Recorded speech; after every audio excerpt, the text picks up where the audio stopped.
I decided to go live because I'm still blocked on Facebook 30 days, but yet the people I had snitched on for being racist on Facebook, they talking about it'll violate their dog policy. But we're gonna talk on me take out. There's a brother straightening a beard, and the beard was this thing here, and they're straightening their beard with a hot comb. And folks, especially the races of other races, don't want to see a brother have freedom. And those in our community who crash and barrel are trying to say this is a gay and you're trying to like a Caucasian man. Well, we have Caucasian DNA. We don't have pure black DNA. Um, and rompers. Then yesterday, the whole dynamic, especially in the South, everybody's talking about male rompers, okay? And it's Finland, they're trying to sissify us. But it's so stupid. Then they had, I saw Wade and I have difference because before you start quoting scripture, there's a lot of things you did in life are not godly, and person in terms of scripture has no prophecy. So in 2 Peter chapter 2, I mean chapter 1, excuse me, verse 21, okay? And then he had rompers in biblical days, okay?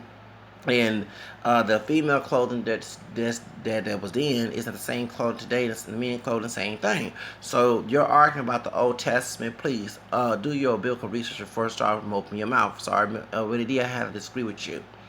So I'm saying this as a person, African American, French, Spanish, Creole, English, Irish, American, seen as a black man, even though I'm not the color of this do-rag on my head, in my complexion, I don't go by one drop rule, and anybody goes one drop rule around me, I fuck their ass, get their ass out my damn face, okay? I don't go along one drop rule. I go by how I want to live my life because Martin King, who was African American, Irish, and Native American, but listed as black because of one drop rule, fought for my rights to wear with the way I want to wear, do what I want to do the fuck I want to do, and folks didn't like it, get out my fucking face.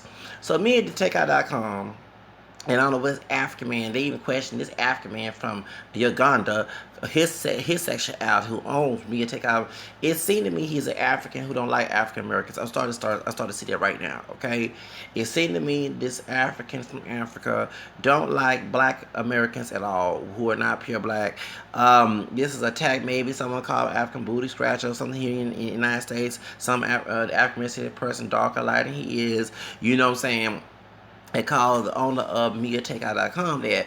But ever since this site had become, it's been like the minstrel show. And I know we like some ratchet stuff of anything, and we barely saw some white ratchet of what happened in the graduation of white folks pulling hair and everything. But I had to laugh. Like, I love some ratchet drama on TV, but not no ratchetness in my life, okay? So that's why I complain, bitch, mom, because I don't like no ratchetness in my life. Well, they showing known the rompers, but they had a brother, like I said, he was straight his beard at the barbershop. This is gay. And you have sisters who want to turn around still. If you dare tell about their hair weave, you mind your business, but they tell the brother, and I'm not scared. I'm glad I grew up a spoiled child. If I was abused in a way, I'm glad that I'm a spoiled child because growing up, because I can know what the fuck I want about in my damn fucking business. So the no brothers, no much not. There's a few people sticking up for brothers, and they were talking about they trying to 65 and Caucasian man. I wish I could go tell Caucasian men who get tan to stop trying to do that. If you want to go there, start telling white women start getting big lips and butt injections and stuff. If you want to tell somebody what to do, African American people are not pure black. When I look in the mirror, I do not see no damn acorn. And if you don't like the things I say, once again, fuck you. I'm my own fucking person. I do what the fuck I want to do. And your ass is not relevant. I sound like Evelyn when she told her name Tammy, Roman, your ass is not a motherfucking factor. I do what the fuck I want to do, and you're not gonna tell me what the fuck I cannot fucking do. So the dude had straightened his beard. And okay, if he wants to straighten his beard, that's his business. How you doing, Miriam? How you doing, Mr. Mary? That is his business if he wants to straighten his beard. I'm talking about gay. Is he fucking the dude on why he getting a straight beard? No. So when a brother distinguish his looks, what if he choose to wear it natural or choose to straighten it, wear nice clothes, that's gay. But looking like buckwheat, pants sagging, looking like a minstrel show, stepping fiction is masculine. That's what y'all saying now. America has became a racist country that a brother cannot make decisions. And I'm sorry, I'm glad I'm a spoiled child because I can decide what I want. I don't want folks in my business. And I can care less about their fucking belief system. Fuck their belief system, their religion, whatever it is to stop blocking my damn ass, I'm gonna cuss it out. And I cannot comment because Facebook got me on the third day block. It's the 29th day on Facebook for speaking my mind and fight against the racism that I see on the news channels, Facebook pages. I get blocked for calling it out, but the people who talk bad about African American people do not get a 30 damn block. Especially when I said tell the CEO of these folks' companies where they work at so they can know what they're saying on Facebook and not trying to get fired. Oh, now I get blocked. It is what it is. But so what happened was I'm like, these people, stay proud, keep it nappy. Can y'all stop using racial terminology to describe the positivity of blackness? Why not kinky? Why not tightly curl? Why not natural? Or why not extremely curly hair? Why do you gotta use the slave master terminology to describe who you are, like the word nigga? Nobody definitely don't want to be black. Then you using a negative term to describe who you are. So I'm like, I can't cut because I will go hard on people. I'll cuss their ass out. You know how I am. I don't give a damn about their boo-hoo kind but hurt, crying tears about you not living their fucking way, which is selfish on their part. If a brother wants to straighten his fucking doggone beard, let the fuck he do. We live in a fucking country called America, and Trump might stop that freedom from occurring right now. Also, too, about Rompers. Now, all that before they try to make a racial argument about Willie D, my dark-skinned Creole brother, and you can just mention I said we're not pure black. We don't even look the same damn thing. That was not on the ship coming to the United States. It's called like it is. The Rompers, they talking about, they try to use the Bible. They try to take God out the Bible. You can't take God out the Bible. You can take God out the interpretation though. Because it tells you, and I'm cussing, but I know my scripture on this part, and I'm glad St. Peter wrote in the scripture that personal interpretation of scripture has no prophecy. There's no prophecy under personal interpretation of scripture, excuse me. And that's 2 Peter chapter 2, chapter 1, verse 20 and 21. It also said people to store scripture on destruction in the 3rd chapter. So as an ex-Protestant who are Catholic, who the Pope, was the first Peter was the first Papa, okay? Papa means father, goes back to Isaiah 22, verses 15, 22, where it says the father heard the Hebrides, the keys of house of David, and then the keys, in Matthew 16, okay? Keys of the kingdom of heaven, okay, that Jesus gave, okay? Changing from Simon to Peter. When he wrote that, I live by that verse every day because I live in a Protestant, so-called Nazi-type, white Anglo-Saxon, so-called Bible Belt South, okay?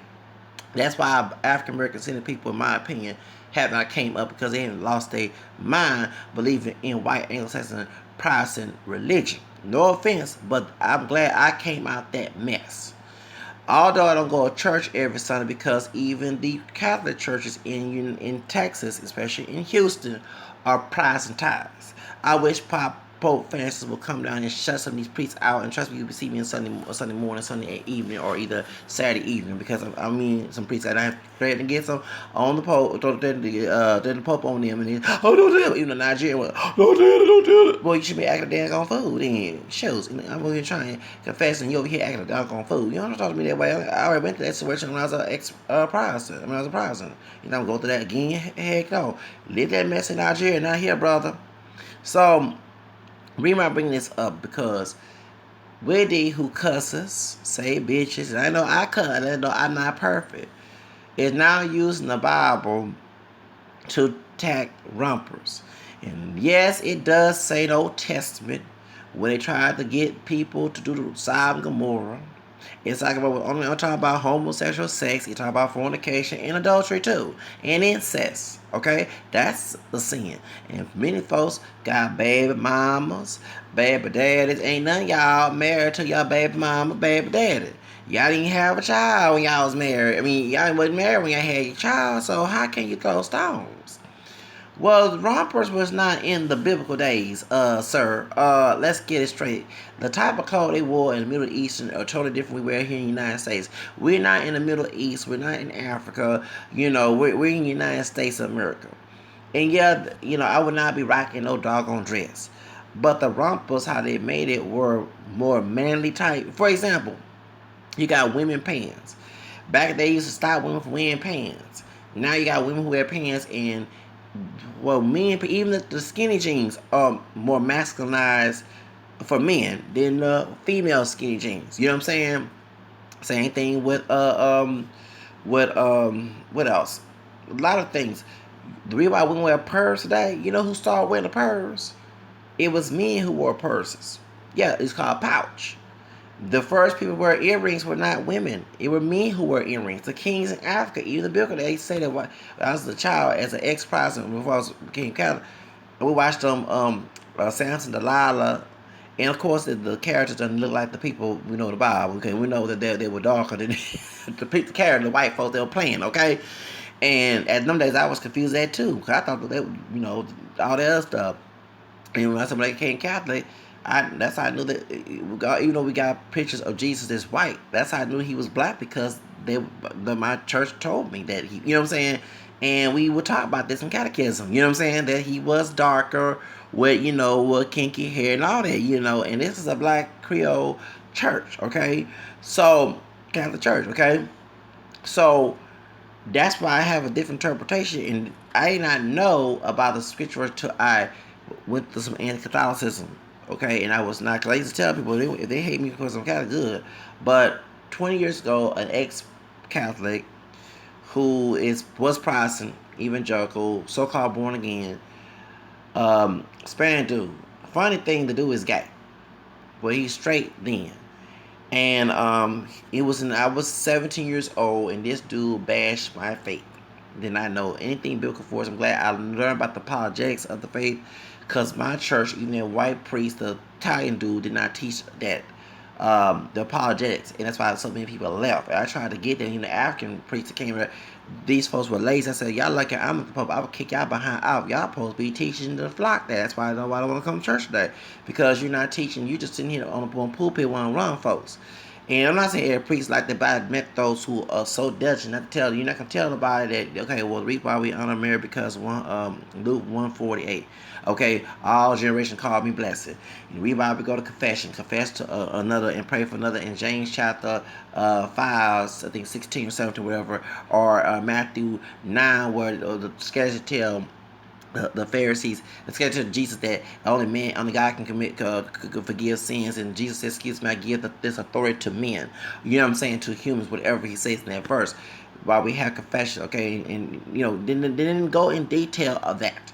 So one thing I live by my way, and I seek and find, and not going to open to you. So I started searching, and it was a book, and I didn't. It was hard to go to church.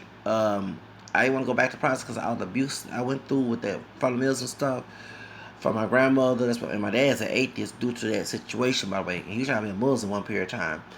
And yeah, the fire Muslim, yeah. So thank God I didn't go there. I couldn't eat. It was funny when I was conceived and born later on, and my other three siblings, my mom, other kids, during Christmas will come in, and I never forget. Remember, I was a spoiled, only grandchild they had before my cousin came in '88. So I got all the toys and everything, and therefore my grandfather felt it was unfair to me to have a Christmas, not my siblings. One time, how I realized about eating pork was, remember, I'm spoiled, so I got everything I wanted. I scream, yeah, I got with them sometimes, but yeah, they always get me, they buy stuff. That what it was. Well, my siblings on Christmas morning had ham, and I had turkey. So I'm like, why my plate different from theirs? Well, you can't eat that. I'm like, what? So that's because my dad was trying to become Muslim. And he's an atheist, still don't eat pork, but I eat pork, and he know I do it, I don't do whatever, and the law is gonna let me do it. So when I became Catholic later on, I saw, because I was searching, I was church hopping when I did not like the stuff that my grandmother was saying about music, because I want to become a singer, that type of thing, and her wolfish club behavior. And then my grandfather, even who's a agnostic, did not like it either. Um, Some just told me to go to another churches, and the Catholic was one of them. But I went to Methodist church. I didn't like the long church hours, okay, because I would fall asleep. Because when I was a private, I used to fall asleep. Yes, for real. And so, and I said, well, let me go by the church down there. So I went to the girl I liked, the one who white girl. She was a Catholic.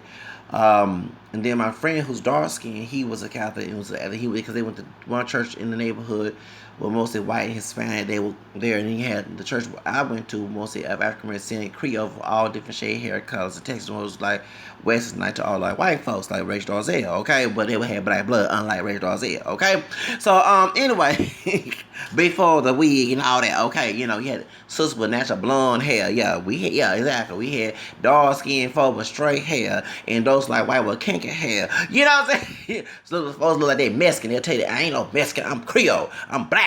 Black, black, you know what I'm saying? So, you know what I'm saying? So anyway, the priest at the time before I became, he was a Creole brother, looking on the path for a Mexican dark hair white man. He went to California, and that's when the Italian man came in, and I cannot stand the Italian priest. He's Italian American.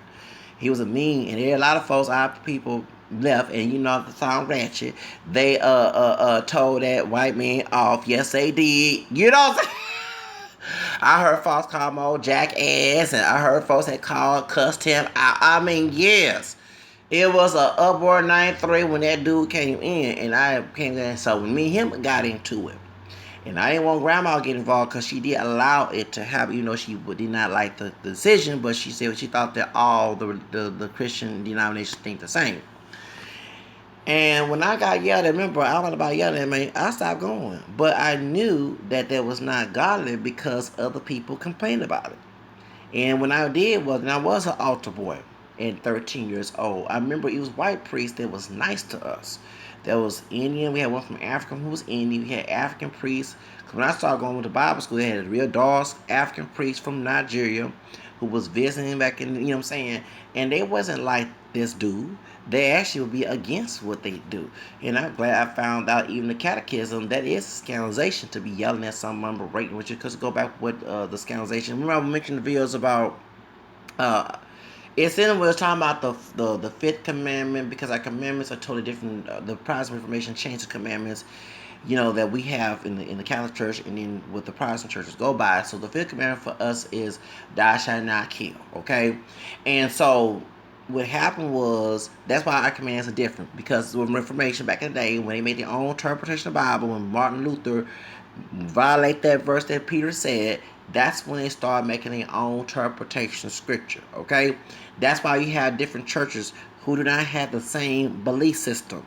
You have a Baptist, a Methodist, or what's the other one? A Presbyterian. That's not of the Lord, because He wanted all one. That's why He made the Catholic Church. Yeah, it was not called Catholic then, and the word Catholic means universal. Catholicos goes back to what Matthew, the last verse of Matthew, when he said that what he said that all that preach to all nations. So that's why Saint Ignatius gave that name. He was I think one of the apostles. He was the one of the apostles was it John the Baptist. One of them, or one, yeah, Jesus' cousins. One of the other Johns were he was a disciple of his, and he became a bishop of Antioch, and he gave that name later on. He didn't found the church. The church was founded by Jesus in Matthew 16. And Peter did go to Rome. The last chapter of the first letter. I'm not perfect, but I know this. She's our church here in Babylon. Babylon is called Rome. That's how Peter came in. You know what I'm saying? So what I got with all this, it was like I said, this Latino guy back in 1997 who attacked my faith, who's, like I said, I found out he was gay later on. No wonder he was staring me down, telling me he didn't want to be with me. Stupid. But we met each other back in 2013. Things happen for a reason.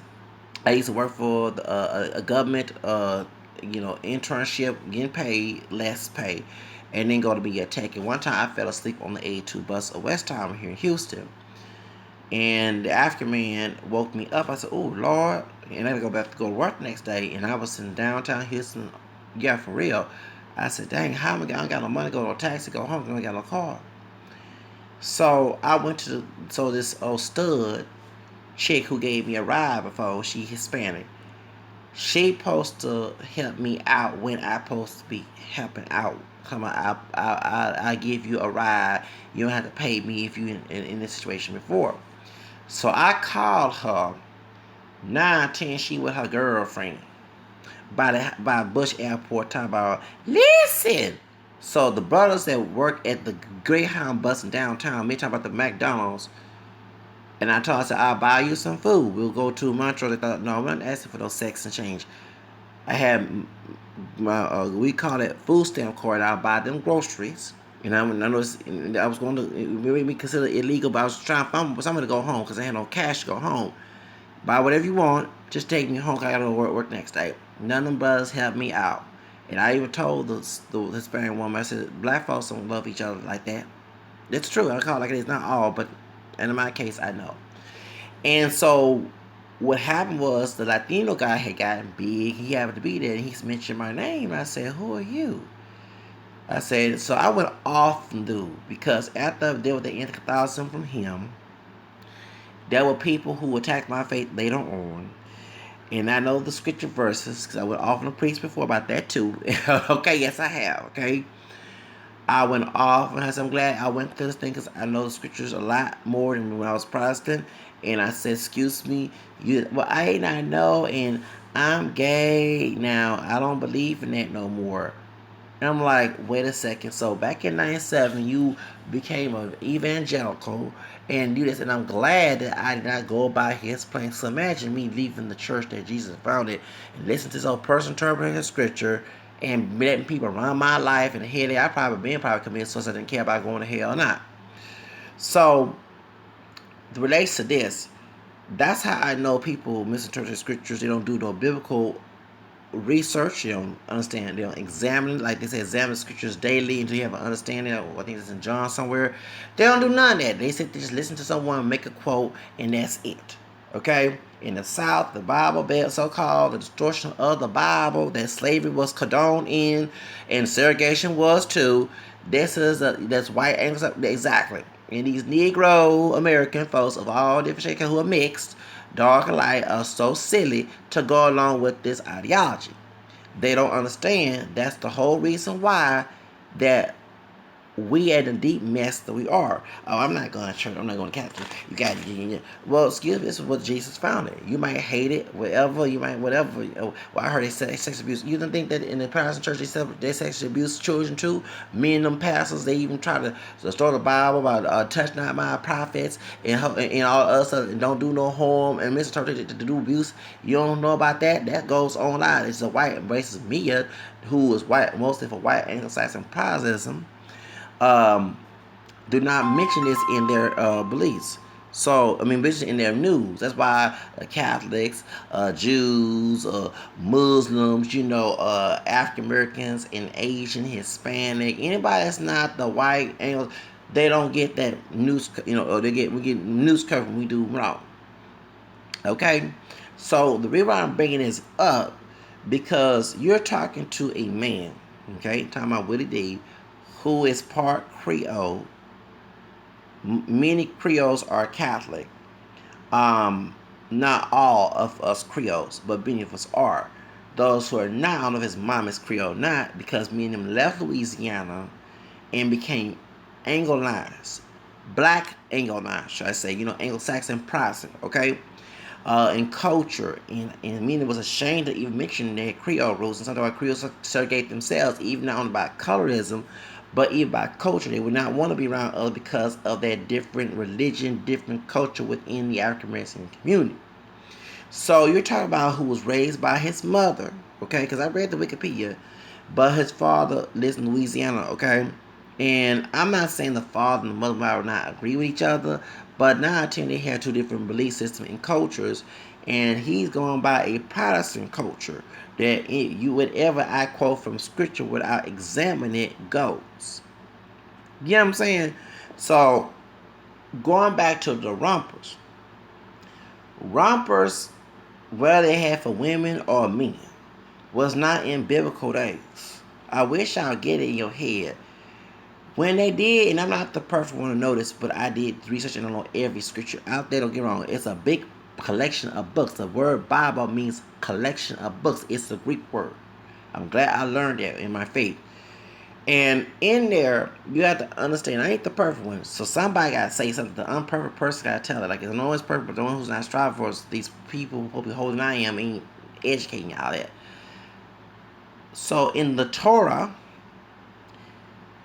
to my knowledge, there were the Sodom and Gomorrah people who's trying to look like the woman so they can have sex like a woman, and vice versa. So that's why God said that. But in this case, yeah, you got transvestites going on and all that. But when I look at the rompers, I see it looks like a male pajamas. It don't look like a woman pajamas. They have a pocket to all together personal, aside for our thing, fit in. And the men don't look like Caitlyn Jenner.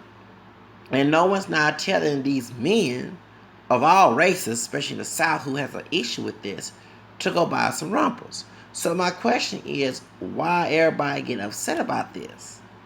I mean, I'm not trying to own some rubber, but y'all make me want to go and ask one of them people to be at that fashion show and leave this bad job here and get paid Donald Trump type money like Nene Torah Sheree. I love that scene. You know what I'm saying? Because trust me, the job I'm dealing with now, if someone gave me $1 million and said, Zach, you leave this job right now, I sign you $1 million paycheck. You know doggone well I'm going to leave my job and say, the hell with you, Brute and Bendito. I'm called like it is because of violent brothers out there acting a fool, perpetrate the stereotype, and can't call me evil when you do it. Okay? You're going to sit here, I leave that, and I get that Trump top money and gone. Don't worry about security license or whatever. Y'all make me want to go in and sign up and say, yeah, I do the fashion show, just fly me in. Cash me outside. That's right. Literally cash me outside, okay? Not fight me, catch me outside. Cash me outside, okay? You better cash me with that doggone paycheck. I get out the ghetto, and all y'all can clown and laugh, and I'm about to laugh my way to the bank, say, ha, ha, ha.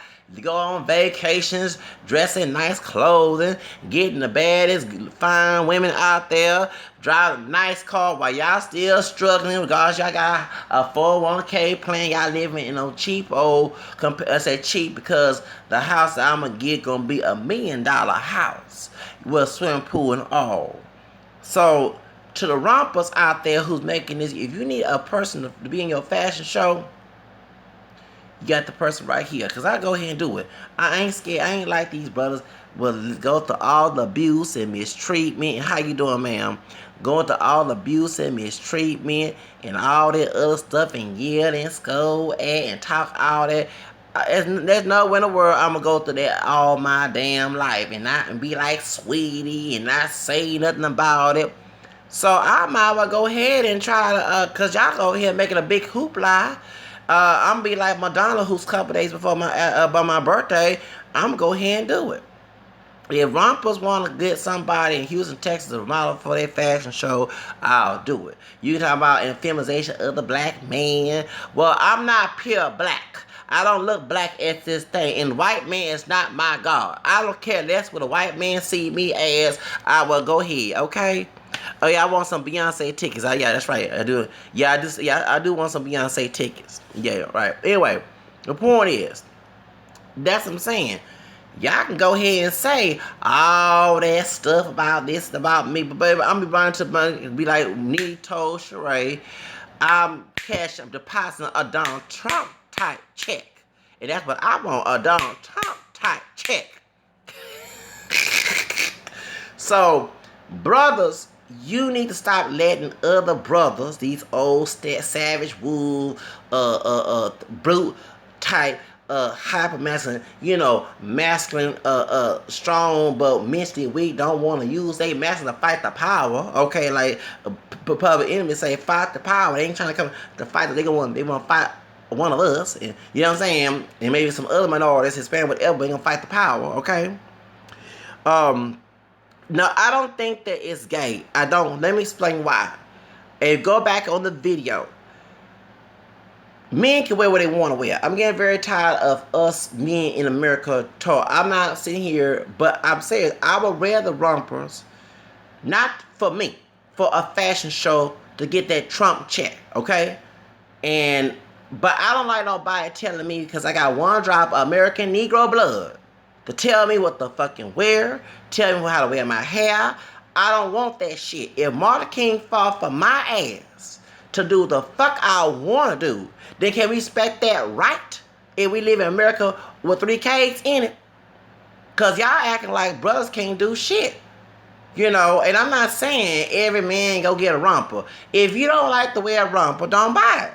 You know what I'm saying? I feel like this. I don't get some unsubscribers like I don't care. One thing about me, I never been a fan person. Either you love it, take it, or leave it. You know what I'm saying? Let brothers do what the fuck we want to do. Y'all talking about be proud of being black. How can we be proud of our blackness if someone keep telling how to run our life due to having blackness? That gets on my fucking nerves. The part of being proud of who you are is you running you, doing you. Okay? Not a group, not a nation.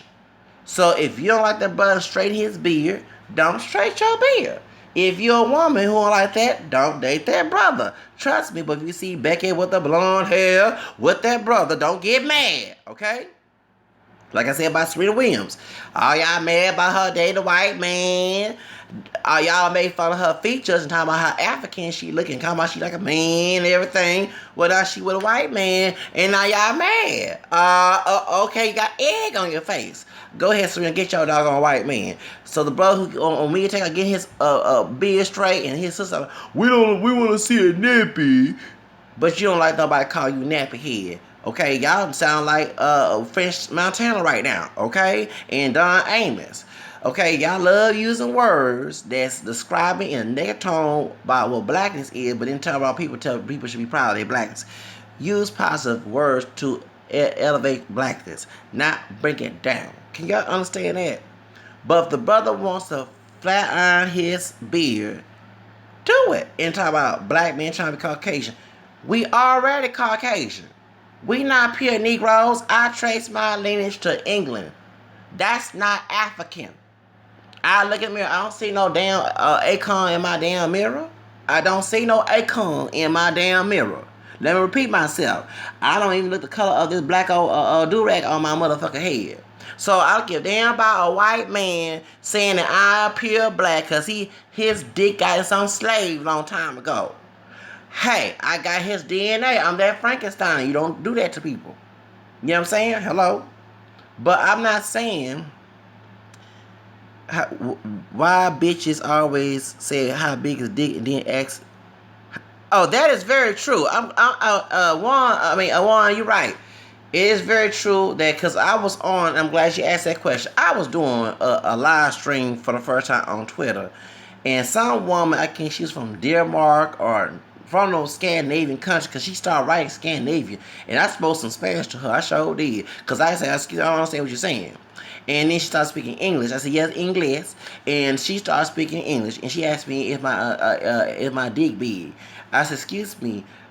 We're talking about George Soros, the founder of Black Lives Matter, the white man, the white Jew who is a billionaire, that I had to look up to, okay, who took the Trump role away, you know, for me, because then I looked at the Trump Winfrey. So the Robert guy, the brother who's second millionaire of this country, and George Soros are now my role models, and I was saying that George Soros is same birthday, same month as mine. He's a Leo.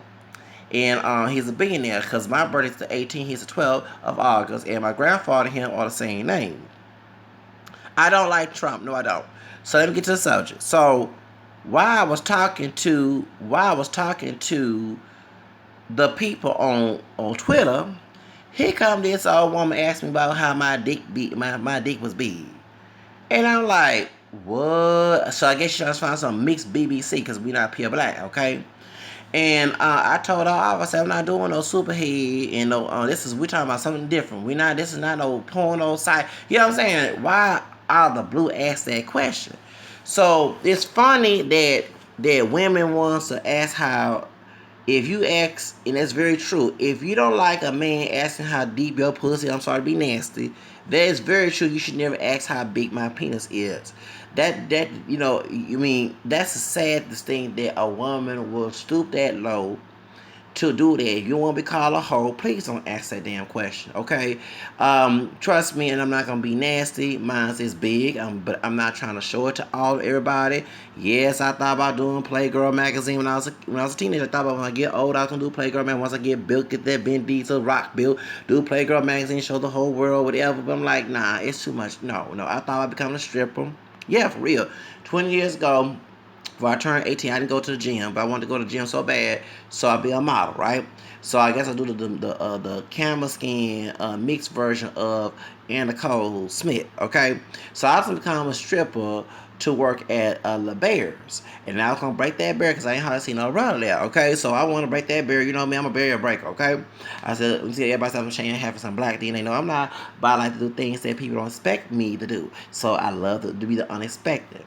Thank God for my black DNA and mixed DNA along with it.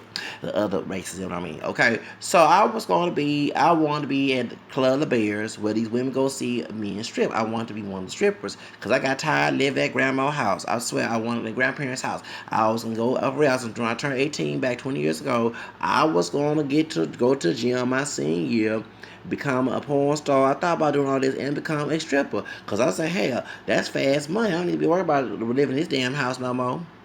I ain't do that.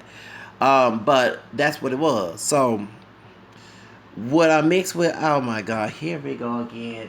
All right, my background is African American. Lord have mercy.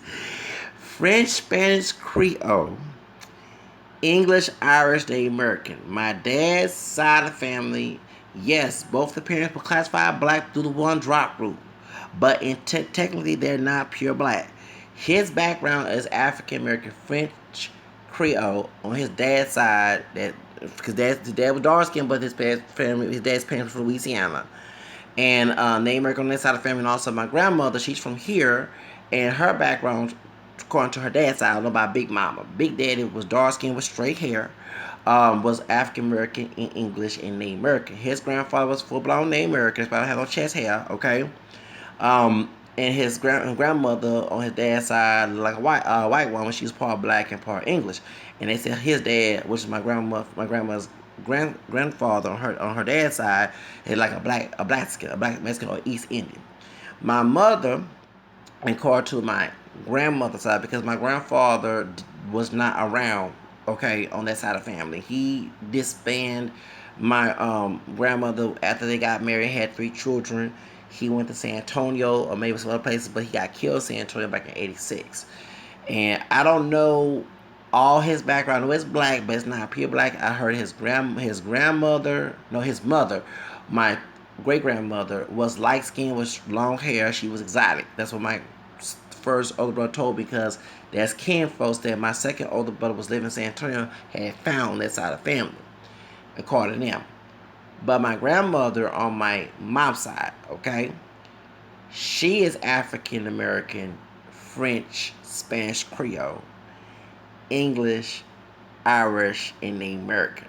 Her mother, to my knowledge, is African American and French Creole, dark skinned, dad from Louisiana, Alexandria. Her dad, who's still living, my great grandfather, who's 98 this year, his mother was black and Native American. Yeah, I know a lot of family members. Exactly. I do research since I was 13. His mother was African American, Native American. His grandmother was Native American. Then his father, who looked close to white, because he about my complexion, he looked like I am. I'm talking about my great grandfather, but his father was way lighter. His father's father was Creole on his dad's side. I mean, his dad's dad, okay, and English and Irish, okay, because my third grandfather's mother was white, okay, and he was born after slavery in 1870s, okay. His father looked white and married a white woman, and he was Creole and she was English and Irish, okay. So my great grandfather's okay, I'm getting to the point. Wait, God dog it, espérate. Okay, so Grandpa Red's grandfather's wife was aroused, right? That's not her original last name. Her dad's last name was Real. That's Latin. That's Spanish. Okay? So, because his Amstel Real, according to Census records, married to Martha Dean, all the kids was Real until Grandma Anna came in and named her Rouse. I don't know how that happened. She died in 1974. She was born in 1884. That means she was 9 years old in February. So she was a Rouse on paper, but her dad was a Real. According to the census, Armstead Real was born in 1847, and his parents were from Louisiana. And anyone know the culture of Louisiana besides French? Spaniard. No, not my, no. Hold on. Her grandson's still living. My third great grandmother's grandson, who's 98 this year, Grandpa Ray, he's still living. Grandma Anna, Riles, Real, Collins, I'm gonna all their business, died in 74. Born 1884, died in 74. 5 years before I was born. My sister born in 74. Okay, my mother's first child. Okay, so she died. I always make the joke that she probably told God, tell my great grandson to learn Spanish because it's not roots. Okay, she probably did told him that. Okay, when she died, but because they don't learn Spanish. But her dad was a Real. Okay, and Real R-I-L. That is R-I-A-L. That's Spanish. His parents, according to census, are from Louisiana. And anyone know about Louisiana? Spanish took over Louisiana in 1870s. 1700s. 1700s. I made a mistake. 1700s. That's when Spanish took over Louisiana from the natives. Then the French Canadians came in. Knowing the Acadians came to Louisiana, and they took over and made it French. Y'all get what I'm saying? In our Creole mixture, we have black, French, Spanish, and Native American. So that's where the Latin comes from. Because Real, R-I-L, go on Wikipedia, that is Spanish. And his parents were from Louisiana, which makes sense. His parents was not from Mexico, because in that case, he could be part Mexican. But his parents were from Louisiana, meaning that besides black, some Spaniard not only owned them, but mixed them as well. You get what I'm saying? Because that was common in Louisiana. A lot of Europeans in Louisiana, whether it be Spanish or French, did marry and made it rape or either had sex with slaves. And they had a different version of one drop rule where they say if you was 18% black, you see what I'm saying, even though you were mixed. You see what I'm saying?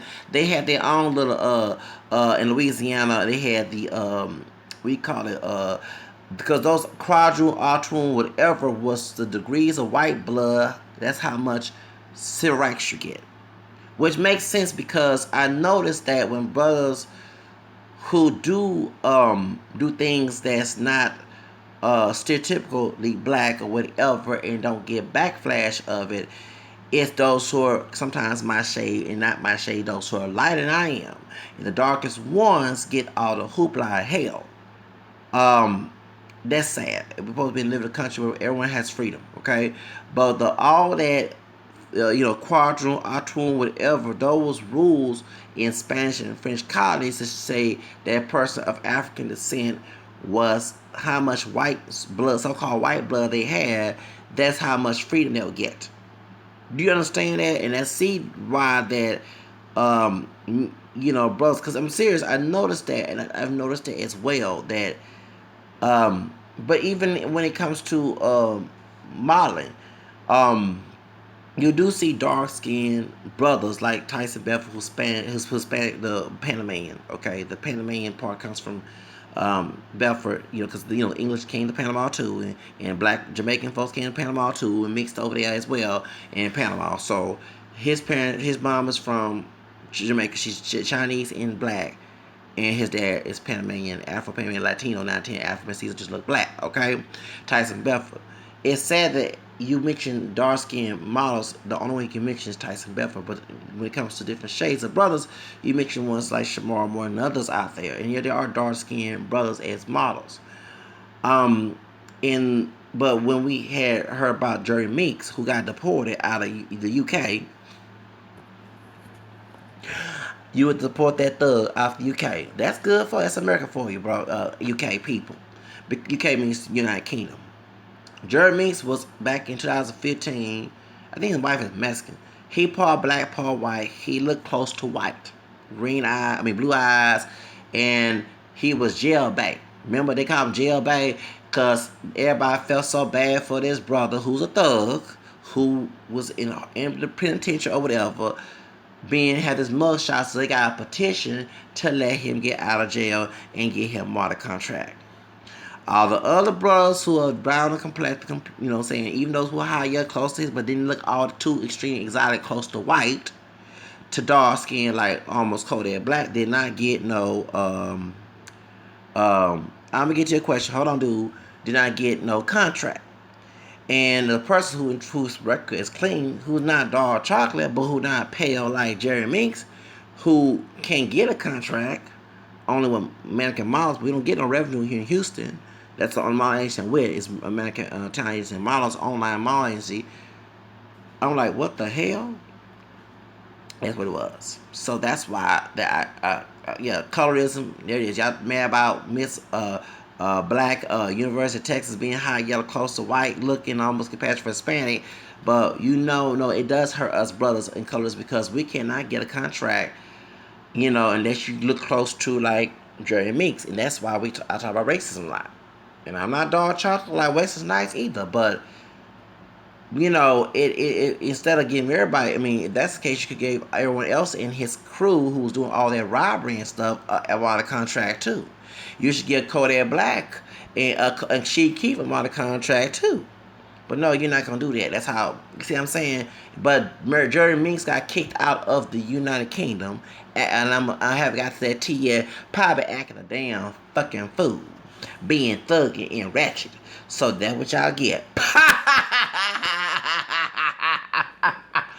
Acting ratchet. Yeah, the ghettoism came out. Okay, he tried to act all proper, but the hood came out, and they had to kick his ass and deport his ass.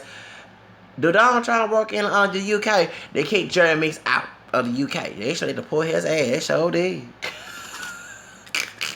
I saw that on Media Tech. I didn't read all the detail of it, but to one top, yeah, yes, I did hang around a lot of Mexicanos. Okay, I don't know. Y'all, no offense, you're cool, Vato. Don't get me wrong, homie. But y'all watch all my videos to know about myself, because I'm telling and repeat myself over again. When I was growing up with my grandparents on my dad's side, I lived in the African-American community of all different shades, hair, texture, and colors. Okay, Creole, dark, light, whatever, hair, look like white folks, look like Spanish. Okay, therefore, as I said, when I talk about people of African-American, I have to include everybody of all spectrums. The other side was white back in the 80s. A few Hispanic. Okay, when I was in kindergarten in 84, 85, because I'd be 38 this year. Most of the children were white. There were Hispanic and African American people there too. But in the late 80s, it became mostly Hispanic. This is when the crack epidemic was going on. The Nancy Reagan Just Say No drugs thing was going on. We had the Chicken Club. Okay, that was like a Just Say No thing. We had all that. And when that came down, most of the white people started to leave where I'm from. Okay, which is from on the east side of Harris County. They went to Clear Lake. Why do I have a Mexican mustache? That's natural. I didn't make it like that. I've been lazy to shave this off. Usually I do shave my mustache to look, and beard to look more younger, especially since I'm getting close to 40. But this is all natural, so I don't know how I have a Mexican mustache, okay? And this is not, I mean, you can tell I don't have no, okay, maybe there is a Mexicano in the family tree. I don't know. I mean, remember, my grandfather on my mom's side went to San Antonio. But his dad's side of the family, because his dad was born 18 something, he was way older than my great grandmother. When they said he was high yellow and light skin, on my mama side, that's my first brother told me that when one of our cousins had either committed suicide, no, I don't know if he committed suicide or not, one or two, either that he was shot or committed suicide, one or two. And then we had another cousin in July that died of diabetes, and she's same age as Tupac and Selena. God rest they soul. Okay, on my mom's side, back in July 2015. And I rolled my brother, my dark skinned brother. Okay, because my second old brother's my complexion, and he told me, yeah, our great grandmother on that side of him was light skinned with long hair, very exotic. She got killed because of that. And she went. I said, well, I talked to a genealogist. She was way younger than her husband, my grandfather on my mom's side. My grandfather on my mom's side, dad, that I carry his last name, by the way, was born 18 something. And you're saying, and my grandfather was born in 1937. And he got killed in 86 in San Antonio. So I don't know how he got killed, whatever. I have a aunt who's same age as me. She just turned 38 in February. So they thought he was from Louisiana. Maybe his mom from Louisiana. I don't know. But I even questioned that side. Besides, because all I could trace was Virginia. Of course, they list him as black, but there could be other mixtures in that family tree. And that side of the family came from Virginia. Just like my Grandpa Red's white great grandmother came from Virginia. I mean, not all her. Her roots come from England, the English part, not the Irish part. I don't know about the Irish because I couldn't go further there. But on that side of the family tree, as I traced my white great grandmother, my grandmother, and the book, I traced from Texas, Alabama. I got white cousins. Texas, Alabama, Georgia, and Virginia. And that's when the Bug come in, because Samuel Bug, my long ancestor, white ancestor, who was from England, and his wife Sarah Bacon Bug. Sarah Bacon, yes, she had a brother named Nathaniel Bacon, so I make them correct that. That's not the same Nathaniel Bacon that's famous in Virginia. But her cousin is Nathaniel Bacon, who made the Bacon Rebellion. And the Bacon Rebellion was this white man, Nathaniel Bacon, who's from England, my long distance cousin. He got black slaves and white Egyptian servants who were like white slaves in Virginia to burn the Virginia Capitol down. They beat up the slave masters, and that's when race and classism came together, because they forced the white indentured servants to separate from the slaves, made them slave patrol, like police. Okay, that's why we got shooting going on. That's how, and then that's when white trash, redneck, and what's the other word? White trash and cracker come in, because the white folks who were rich was calling them those names. You see what I'm saying? I'm glad MTV, the sister from MTV with the long dress, she brought it out. She said that they're bacon. Yes, my long distance grandmother. Leave me alone. Déjala en paz. Déjala en paz. Déjala en paz. Leave my do-rag alone. Anyway, point is, so my hair is unbraided. That's the reason why I got a do-rag on. So therefore, point is, that's where they come from. And so, but I questioned the grandfather on my mom's side, what he mixed with. And it's funny because the maiden name of his mother was a Hogan. And I love, and that means she was exotic and everything. That means she was mixed with something. Maybe, I mean, yeah, there were, I mean, I can't say what's her total background besides black.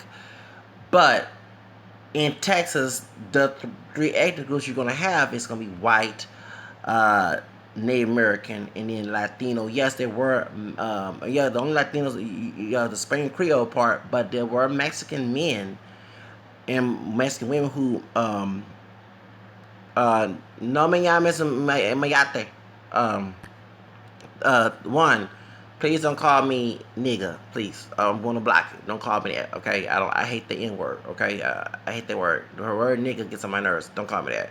We're not talking about porn stars. We're talking about something else different, okay? So, let's get to the subject. So, on that side of the family, what happened was, on that side of the family, or either even have to go back to today. There were people in Texas before this. In the South Texas, a lot of black men did marry Mexican women. I did a video about that, about the George Lopez comment. Okay, one of my favorite heroes, Lucy Gonzalez Parsons, well, she was black, Mexican, Native American. So there are people who have Mexican ancestry. I met people old and young who have ancestry that's Mexican and black. But I don't know that's in my family tree. I can't say per se because, like I said, I didn't know about Spanish Creole. You never know what you are since the white man lied. And I said, no offense to white people, white racists lie and say one drop rule makes you a whole, and that's all you think. But no, it's a lot of us. I know the Irish was in there. And when I saw McCones on my white grandmother's side, I said, okay, besides English, Irish, because muck, anyone knows, a muck, a O to a name, that's an Irish. So it's funny, and I do celebrate St. Patrick's Day. So, it's sad that we allow the white racists, we bitch them all about the racism, but the defense of it, who they how they identify as, we defend it, knowing that's the main cause of why we not winning today. So I don't know, sé de yo tengo sangre mexicana, no, yo no sé porque en mis raíces mixtas, yo quiero, no quiero tener mucho dinero, que buscar mucho omisión de mis raíces mixtas, pero yo no sé, ahora no soy mexicano, pero yo no sé que yo tengo antepasados mexicanos. You understand what I'm saying? One thought, Tapia. I hope you understand what I was saying in Spanish. Okay, what I was telling him that don't not know, because he was asking why I have a messy mustache. Well, I didn't correct this. If you look at pictures of me when I was in Job Corps in El Paso, we couldn't have a beard. We couldn't have a beard, and I had little hair here. Okay, in 2004, and even that little hair, they told me to shave it. I did not know how to shave because on my dad's side, we don't. My grandfather shaved. He on my dad's side, he had hair. He was dark skinned, but he was hairy. He had that French DNA. Okay, but my dad shaved. They shaved with a knife. Yeah, for real, they shave with a knife because the razor burns or razor bumps. Okay, and after, so I didn't like that after magic shave stuff. No, I didn't. So I didn't shave. So when I got there, I had little hair because when I was in school, in high school, I didn't have hair either on my face, and they said no man can have no facial hair. They're talking about all races, okay? So what happened was when I got the Job Corps, they told me no, we cannot have either little hair. We can't see that. So I got the scissors and started clipping the scissors. For real, I got scissors literally, and my hair grew. So they said, "What the hell? Stop calling my phone, shit." Anyway, point is, they said, "Well, we want you to cut your hair." So a Latino man taught me how to cut like he was my father. He literally showed me how to use a razor, you know, and that's how I started using razor. So I would go to the store and get bump fighter. A bump fighter was like an African American version of a razor. I have that in my thing. But it's funny, I don't hardly get razor bumps. My hair is kinky, but I don't get razor bumps. And I get a few times I do. Let me tell you the reason why. Because I use aloe vera. Aloe vera gel is the trick. I use aloe vera on my skin. And I always have lotion on my skin. I don't go nowhere without no lotion. I don't believe in going ashy and look like Ashy Larry. I don't do that shit. I don't do ratchet shit. Y'all, y'all can, like I was making a video about this shaving, flat ironing hair or wearing rompers. They think that looking like Ashy Larry, looking like buckwheat is masculine. That's the new masculine. And it can be sad that when I was coming, then you better not go out. You can be masculine, but still look good and presentable. Today, these folks believe in looking like Lil Wayne, Ratchet, Ragged Doll, looking Kodak Black, look, saying no. I don't give a damn. I'd rather wear a romper than look like that. Because I know my damn history. One thing was funny because my grandfather believed in putting lotion or Vaseline on your skin to be ashy. And my grandma, but my dad would get mad by putting lotion. He thought I was trying to be a girl. I said, "Be a girl." Okay, I'm not going to a school for any dang on wife or looking ashy. That's not, no. You can do that shit. I'm not doing it. You know, I can give a damn folks if you're not trying to know. It's my choice. I don't rock ass shit. Okay, even if it was non-white people there, I don't care. I don't rock ass shit. Okay, y'all can live ass shit, trash shit, ghetto, and low bread, but that's not my fucking thing. I don't want to live that shit. Fuck that. Call me whatever you want to call me, but I'm not living it. Call me I don't give a damn. I don't rock ass. I dress nice. I mean, what you say about yourself attracts what people look at you. And if I look like Raggedy Doll, looking like ghetto trash, I'm going to get treated like ghetto trash. I mean, I'm not saying that's okay, but I don't believe in looking like that. I will never catch my son looking like that. You can call my son pretty boy, whatever, when I have kids, but I bet you that he'll get more chicks, and I ain't talking about no hood rat type shit. Okay, yeah, he is fucked up, but can we stop using the word nigga? Okay, just like SPIC, WBICK are bad racist words, nigga is too. So please, on my channel, do not use that word. Okay, no, palabra la palabra N word. Okay, in la in there. Okay, no nigga, mayate, none of the words like. SPIC is racist and WIK N word is too. The only time I use the N word on my channel is bashing George Zimmerman, who's Afro Mestizo Peruvian. Okay, that's the only time I use that damn N word. Okay, or what I call a brother who calls himself a nigga and get mad, I say he's a white man's nigga. Okay, cause nigga is ignorant, dumb, stupid. It's not black. Okay, that's why I be getting shot down, screaming Black Lives Matter. Cause when we call ourselves niggas, we're telling the world that black lives don't fucking matter. Okay, we dehumanizing ourselves. So that's the whole reason why. And yet, Kodak Black does look fucked up. That's why I would never want to. I don't know what chick want to go and who made it this dark skin. I'm like, dark skin, beautiful sisters. Why would you want to fuck with something like that?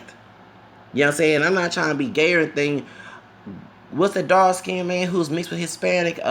Gilbert Arenas. Okay, he part Cuban, part African American. I can understand that. At least that brother look presentable. You mad about that? You know what I'm saying? Because that but Kodak Black, who got a track record of records worse than that and ready to be a slave on a prime prison plantation, you sisters should never wanna go with that. You better hope Becky with blonde hair go with that. And then they do something to him for going with Becky with blonde hair. Just don't get mad. No offense, I'm not okay and lynching, but just that shit, that old Stephen Fletcher shit gets on my fucking nerves. And you got, bruh, oh, you must be gay. Cause you know, no. Y'all the one going to Sodom and Gomorrah. The prison, I mean, it's one thing I understand. And I'm glad we're talking about the straight beard and the rompers. What's worse? I would rather straight beard. I'm not saying I would do it. Wear a romper, then walk around with pants sagging. Pants sagging come from prison. That's fagging. The purpose of have your pants sagging was advertising your ass for another man. So I don't sag my damn pants. I laugh at these dudes call me a faggot, but they sagging their damn pants. Like I want to see that shit. Ugh. Okay. But they sagging their damn pants in the prison. We all heard about that the gay initiation thing. I was not shocked about that. Because if the same dudes in the game fuck each other in prison and come out of prison, you don't think they had the same thing when they come out besides fucking bitches? I'm calling like it is. I'm gonna call them bitches. Come on now. You don't see a connection there? Dudes sagging their pants. Dudes sagging their pants. And they in prison. Fucking each other. They hard. They gangster. They thug. They cholo. They AB. Okay? Everybody. They all that. They got homosexual tendencies in prison. You don't think when they go back to the streets they don't have that same shit? And they lying to women talking about that, oh, y'all ain't no punk. I ain't no punk.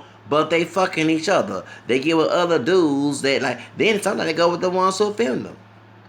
behind closed doors. I know a female, a sister. She told me, she said she had a gay friend, male friend, and everywhere they go, these dudes will go holler at her and turn around. That I don't like that punk.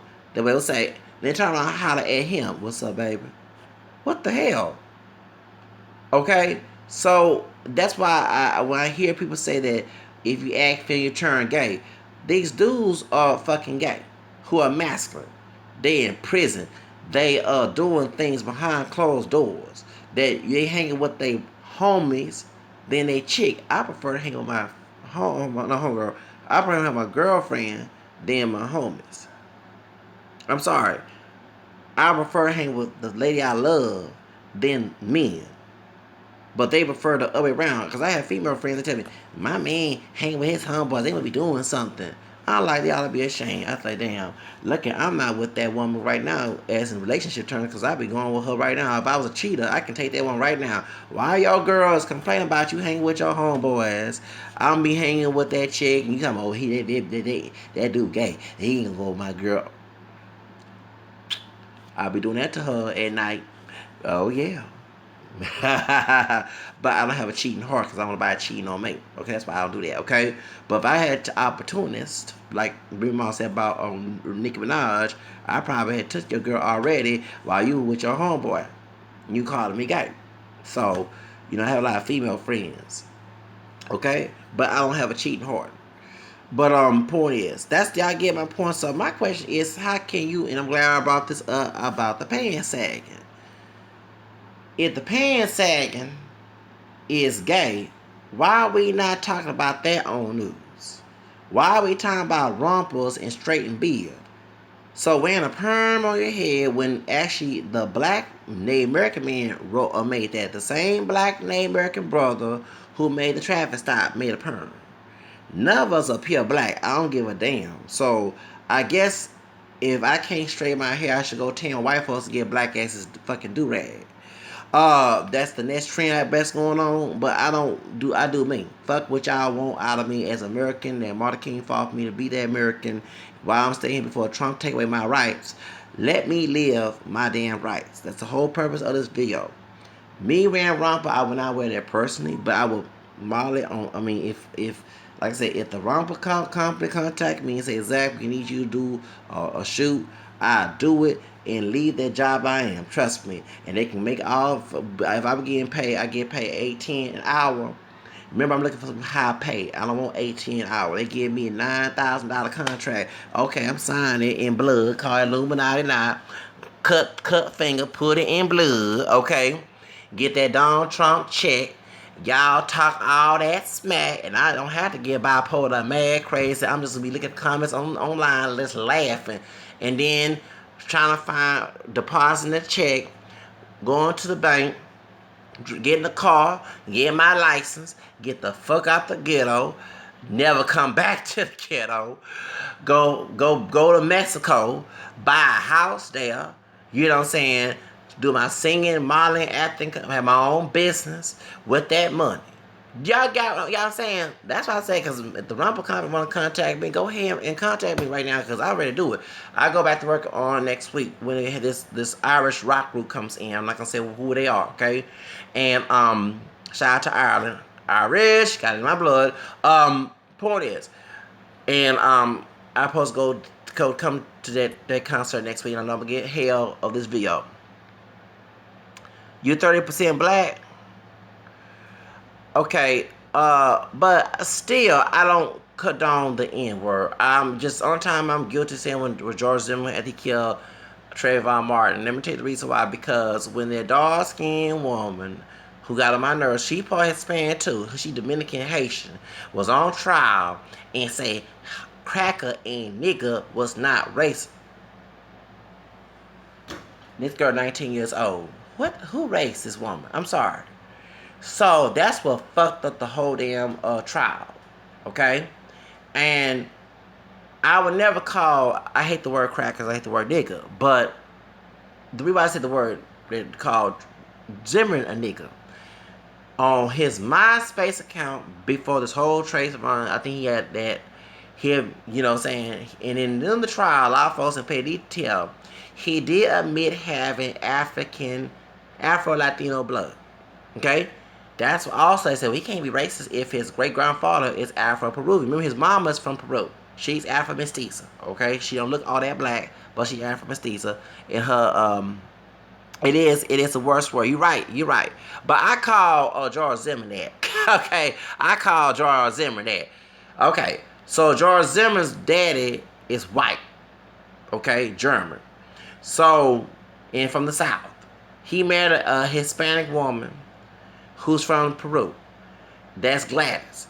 Her grandfather on her mother's side is Afro-Peruvian, okay? They came out, olive skin, high yellow, and he was darker. And on that picture, so during the trial, CNN was running this story. Well, he can't even say African American. I'm like, no, his African roots are not from the United States. George Zimmerman's roots are from Peru. Can you say Afro-Peruvian, not African American?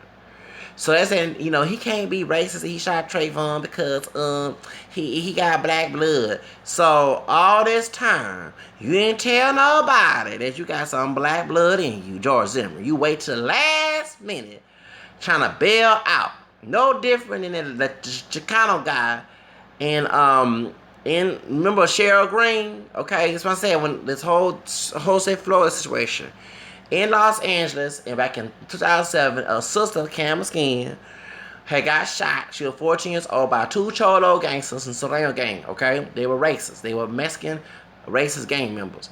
One of them was, I think, Jonathan Fajardo, whatever his name. He was part Afro-Belizean. Okay? And they finally admit that, but this dude didn't tell nobody. And the mama, who's Mexican, was like, I can't believe that he was a racist because he got folks with her color in his family. And I'm like, oh, yeah, and his dad was already locked up. The one who's from Belize. Okay, a lot of people from Belize in Los Angeles, okay? His dad have a Spanish name. Also, he was like, why my son being racist toward black folks? I'm his son, whatever. But he's in Serrano gang.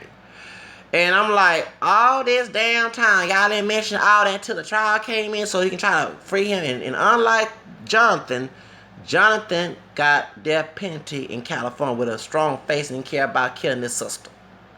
But with George Zimmerman has white daddy as judge. So why I call George Zimmerman a nigga? Trayvon Martin said that's a creepy cracker, whatever he said, and he said it's a nigga follow me down there. So when you over here trying to please these damn white folks, George Zimmerman. Oh, okay, I got it. Let me get to the subject. All right. Okay, that's good. Okay, anyway, point is. Talking about my Spanish good? Okay, well, I get that point. Let me just get to the subject, because I'm getting off track. Okay, so George Zimmerman, all of a sudden, you gonna mention, but he had white daddy as judge. That's the whole reason why. Three things. Defense trial was funded by the Tea Party. That sister said nigga and cracker was not racist, which made Trayvon Martin look worse, because I already called him a thug already. This, like I said, made four. Then you had the Afro-Mestizo roots being brought up in the trial that folks ignored. And then white daddy. Okay, white daddy, mixed African DNA, sister saying nigga and cracker ain't racist, and funded by Tea Party was George Zimmerman's trial. In number 5, the prosecution team. And number 6, the Afro-Latina sister who felt that it didn't go against the law because they said it was on black jury. Yes, it was. It was an Afro-Latina sister who's lighter than I am, who's Dominican, Puerto Rican, whatever. She sit here and went along with them folks in that court in the jury and said, I feel sorry to be doing it, but I had to say no. That was up. So y'all didn't pay. I paid attention to that trial. So that's how George Zimmerman. So I called him Afro-Mestizo, Pocho, nigga. That's the only time I use that word. I don't call nobody else a nigga. I call these thugs. Yeah, I don't call them niggas. I don't call myself nigga. Even the Mexican dudes that I don't call them niggas either. One time I called one who's Mexican because he called me an N-word, and I said, okay, since I'm a nigga, I guess you're a nigga too. To put him down, okay? But I don't call myself nigga in real sense. Y'all know that, right? And I said, you Afro? I said, hello, my Afro-Mestizo nigga. And he shut up when I called him that online. Yes, I did. But I don't go around calling myself a nigga and call my brothers niggas and stuff like that. And the only time I refer back to that word when brothers want to argue me down like a slave on a plantation who love their master, okay, who want to be with master and get beat by master and think that's how it's supposed to go, act like Fiddler on a plantation, being a version of Sweetie on Housewives of Atlanta. We niggas. No, we not niggas. I feel like Lawrence Fishburne in the movie School Days. We're not niggas. And so I said, okay, so since I'm a free man of color, and you are the white man's nigga, because you chose yourself to be a slave. That's why I called it.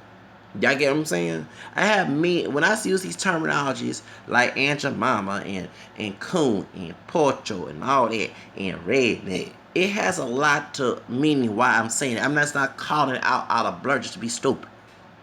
You get what I'm saying? It has a historical meaning and why I'm bringing the history up because it's a repeated factor. History repeats itself. And those who do not know history are there to repeat it. So that's the reason why I do it like that. I hope y'all get my point. But I understand you're part black one, okay, and I acknowledge you as a brother, as a Latino brother, okay. But I don't use that word nigga. I have Spanish Creole roots. Remember I said Real in the family tree? Should I go around and say SPIC? Although I do call myself a WETBLACK. Yeah, because a Mexican man called me a wet black. Okay, I prefer wet black over nigga. Okay, trust me, any day. Okay, because I speak Spanish and I'm in Hispanic culture. I mean, well, of course I'm Spanish Creole, but I mean most of Mexicans. I'm from Texas. This just be Mexico. Okay. So that's why. But I think that the word nigga should be taken out of the audition. I mean, I love certain rap songs, but I just hate the word nigga being used. Sometimes I ignore it because it's been used so many times. But it's sad that people in African American would never will use that word and think it's something casual or something is good to call. But listen to this, I'm about to get there. But you would never hear a Jew. You would never hear a Jew call himself a kike. Never hear a Jew call himself a kike. And all the Holocaust, you never hear a Jewish rapper call himself a kike. So if the Jewish man and woman has respect for themselves, why can American African American person, light skin, dark skin, or even Latino who recognize them having African DNA stop using that word? Because like I said, when my daddy's side, they didn't use that word for endurance. Remember, they didn't grow up in the hood. You know, they grew up ghetto. You know, it wasn't ghetto because back in the day, the ghettos in the 1950s and 40s were totally different from this today. You know, you saw working class people in the ghetto trying to get out, not trying to stay in, not trying to brag on being on welfare, not trying to brag on being on Section 8 and think that's a person instead of looking at it as a temporary assistance. Because right now I'm on public housing, and yeah, I might crack jokes about being on public housing on welfare, but my mission is to get the hell out that type of assistance, knowing that the white racist society want me to be in assistance so they can make a joke out of it and exploit me out of it. You know what I'm saying? Because I'm not trying to be a welfare king or a Section 8 or public housing king. I'm trying to get out there. I want my own shit. I don't want nobody telling me what I can't do in my damn house. Or well, how much money or food I need when I know I need more than $200. Okay? You know what I'm saying? That's the reason why. So that's why my family, when they came out doing Jim Crow and they wanted to live in the ghetto, they got out the ghetto and lived middle class in the 1960s. On my dad's side, they moved in certain areas, mostly of the color section, okay, all different colors of us, you know what I mean? All right, and so it was middle class, you know, working middle class area, and that's why I grew up with that side of the family. Okay, that's why my mom chose my dad because she was living from the country, coming from Central Texas. It's my observation, could be wrong. And of course, my grandmother and my step grandfather was working and everything else and living good, but they just kicked her out. Don't tell my mama's business. She's had the third child. I'm the fourth. And my grandma got tired of her having these kids. She was very disrespectful to my grandmother on my mom's side. She was. So, into her business, well, she was. Because either my grandmother on my mom's side told my grandmother on my dad's side warned her about her. And my dad didn't like her like that. Just had a little thing, that was it. You know, and yeah, I supposed to put me on the pill, baby. But the pill didn't work. So, that's why I'm here. The problem is, I wish I was aborted. It has a lot of meaning. I was supposed to be on the, she supposed to be on, had me on the pill. So that's why. So I'm, do you understand? So everything I say on my videos has meaning. It affects my life. People say don't tell your business. If it affects my life to a point I can't take it no more, I'm going to let it out. It let me let it out and hold it in and just blow up and just destroy things. But that's the reason why. But going back to the meat of the video, brothers need to stop telling each other. A thug, well, I don't call myself a thug. One thing, I don't try to be no thug. No, I would never be no thug. I would be a professor than a thug. I don't see nothing. Don't see no combination of a thug professor. Maybe a former thug that turned professor, but I would never be. The only time I wanted to be a gangster was for defense. When I was getting picked on in school, okay, when I was getting bullied. You call up for laws don't want to do nothing, so you get to have your own somebody. And where I was from the east side, a lot of them folks, whether it was African American, Hispanic, or white, was hardly my friends. So I used to want to rock the Southwest area. Trust me, I would try, yeah. And back 20 years ago, when I was a teenager, they had fine girls in the Southwest side who now my age now. Okay, I want to make sure I'm being safe here. When I was a teenager, 17 years old, 20 years ago, going on 18, they had fine girls out on the Southwest side. Everybody says some hoes. Regardless, they were hoes, now they were fine. At least if I wanted, sorry, no offense to any women, if I wanted to fuck, it'd be something to be fuckable with. Something that looked good, not looking ratchet. You know what I'm saying? So, for real, I'm not lying. If I want, attraction, I don't look for nobody that look ratchet to have sex with. That's stupid. I never sub in life, but damn, if I want to lust and be guilty of an action, it has to fit the attraction. That drives, okay? Yeah, it does. It has to fit the attraction. I can't go no ratchet looking, trailer trash, ghetto trash, whatever. I mean, what color they are, just looking ratchet. I don't like that. I like someone that looks beautiful. You know what I'm saying? Look like a model, and if that's why I'm porn industry, which you know what I'm saying. How tall I am? What's it call it? 6'2". I'm 6'2". 6'2". Yeah, I'm 6'2". I am tall. I'm thin and tall. I'm 180 now. I was 190 something. I'm supposed to donate plasma today, but I'm gonna go tomorrow. So. One topic. So, are you eres parte afroamericano o parte afro-mexicano?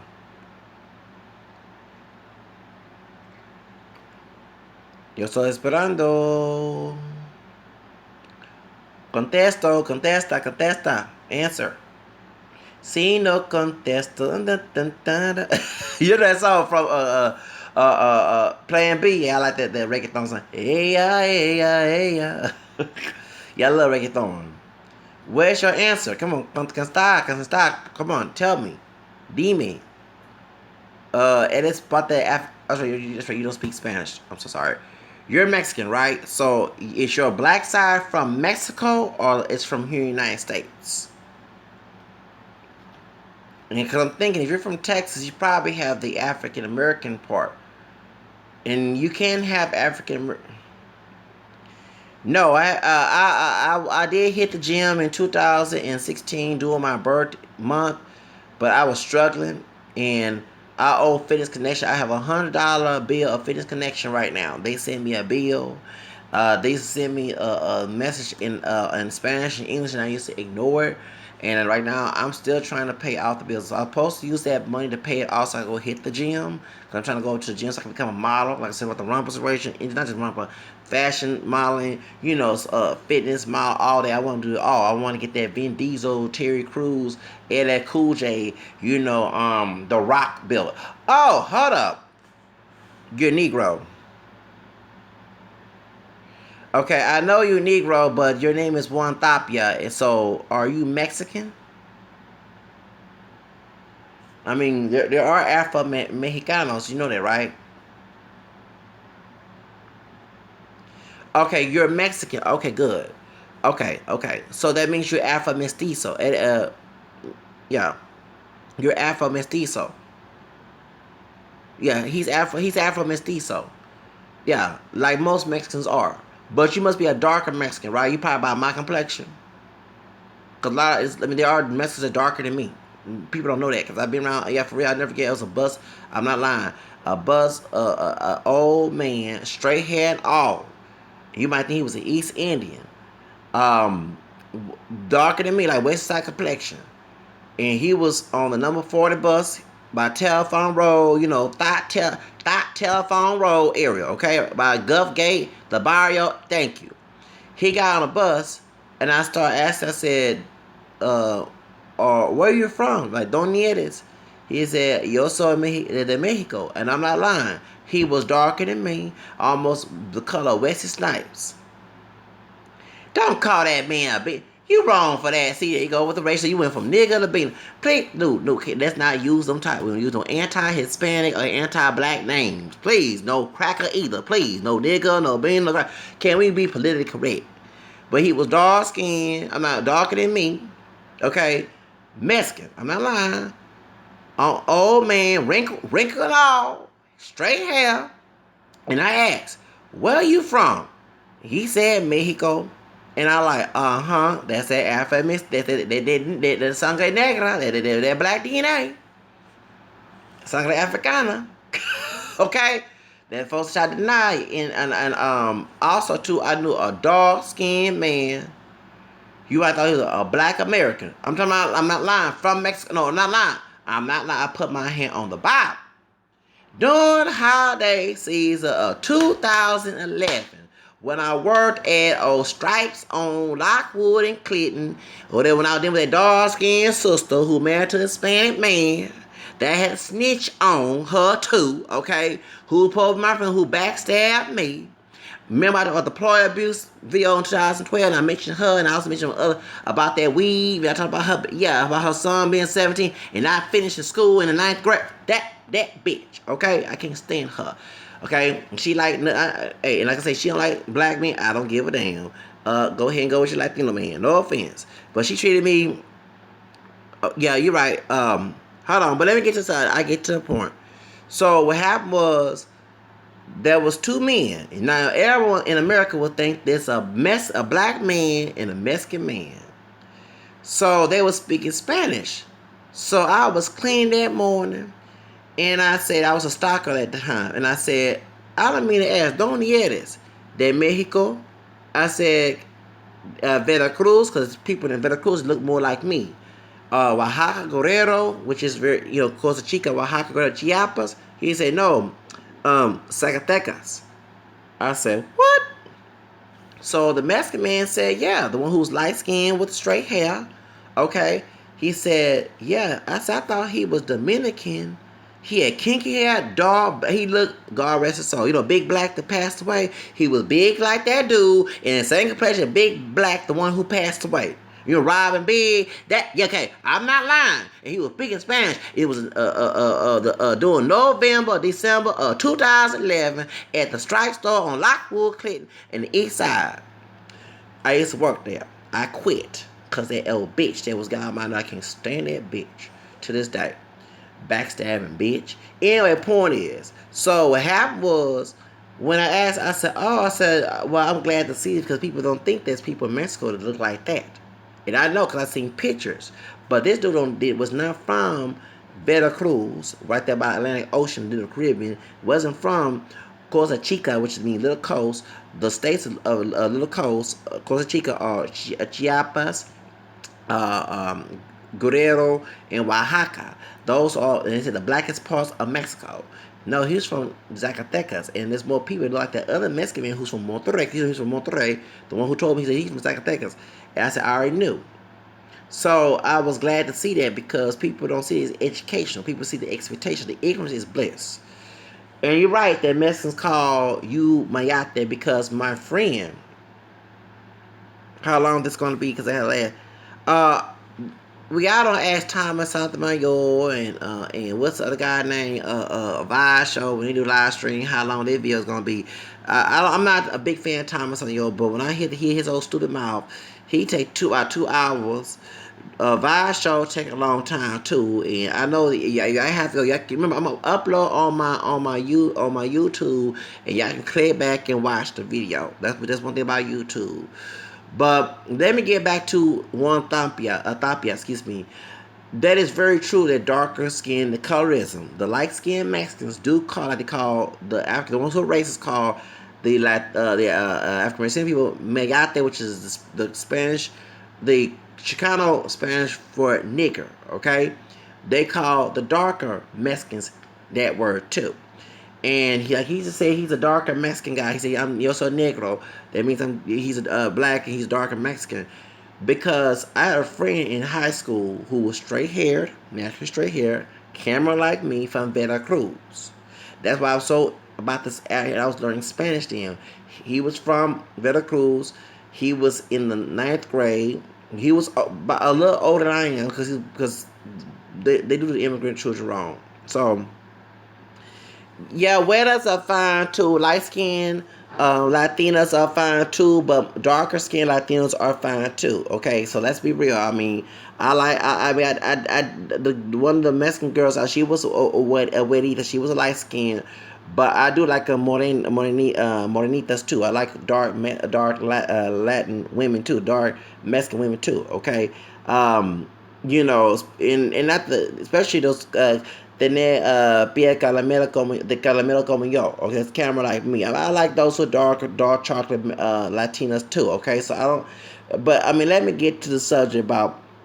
So you're right because my friend who is Afro mestizo and also Chinese because he had Chinese in his background. He's from Mexico.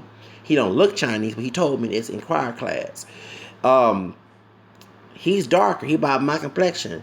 Majority of the Mexican friends I had were light skinned Mexicans. They were pale, like almost like white people. They were light olive skin. They had darker ones, but you can easily spot them if you know what I mean. So when we was in choir class together, they would call my darker skinned Mexican friend Humberto Cruz a Mayate. So I'm thinking they're calling me that, and I turn around and say, "What the fuck? Hey, don't be calling me that. Hey, who you talking to?" And they would tell me, "Man, I'm not talking to you, man. I'm talking to him." I said, "Y'all shouldn't be calling that man that." When I was in El Paso, Texas, Indo-Mexican. Well, I mean, but most of the Mexicans who are native and are Afro are darker anyway. I mean, most Mexicans are a mix of those three components. I call it like it is. But they say Spanish and Indian because of one of Vasconcelos made that cosmic race essay, not essay like Cholo. I'm talking about essay like you write in school. Okay, you want to make sure okay. Where in there, that's what the mejor la raza came in to better the race by marrying like you're doing. No offense, homie. Talking about huelas, them light skinned Mexican chicks or white girl looking chicks on novelas look good. No offense, that's your preference. But mejor de raza means to marry those lighter than you, okay? So your future generation look less black or native. So in that essay, La Raza Cosmica means the cosmic race. It said that he was asking people to racially mix more because a lot of Europeans were coming to Latin America, especially Mexico, Dominican Republic, whatever. They call it the whitening of it. To mix so it was spawned, and the Negro race would go away, and it was spawned the new mestizo. So that's why you have some Latinos who would not marry African Americans. For example, George Lopez. George Lopez is as Spanish, European, African, Native, and Asian. That was the DNA components, right? The Mariah read. But he's making jokes about his grandmother, who is less darker than he is, who raised him. That's why we can kind of relate because our grandparents raised us. Okay, told him don't bring no mayatera home, no chica mayate home, or negrita home. I bet that she was saying, okay? And he made that joke and said, "Oh, I'm sorry, I didn't mean to." Okay. I think I seen you somewhere. I don't remember. You like someone in the movie.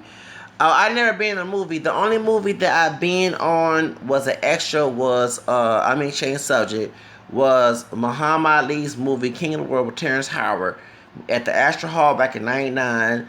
I was with other place talent agency, And with Up Place Talent Agency, I was 20 years old back in '99. I got sick on the set because they had folks who have asthma. I had cold fever there. I thought I was going to die. And people talking about Y2K stuff was going on back in '99. And I was not seen in the movie, but because I saw the boy have it on tape when it came out in January 2000. But Terrence Howard, before he was singing Hard on Here for Pimp and playing Lucius Lyons and all that other stuff, he was on the set. He was on the set. I saw him. J. Michael, I forgot his name. Yeah.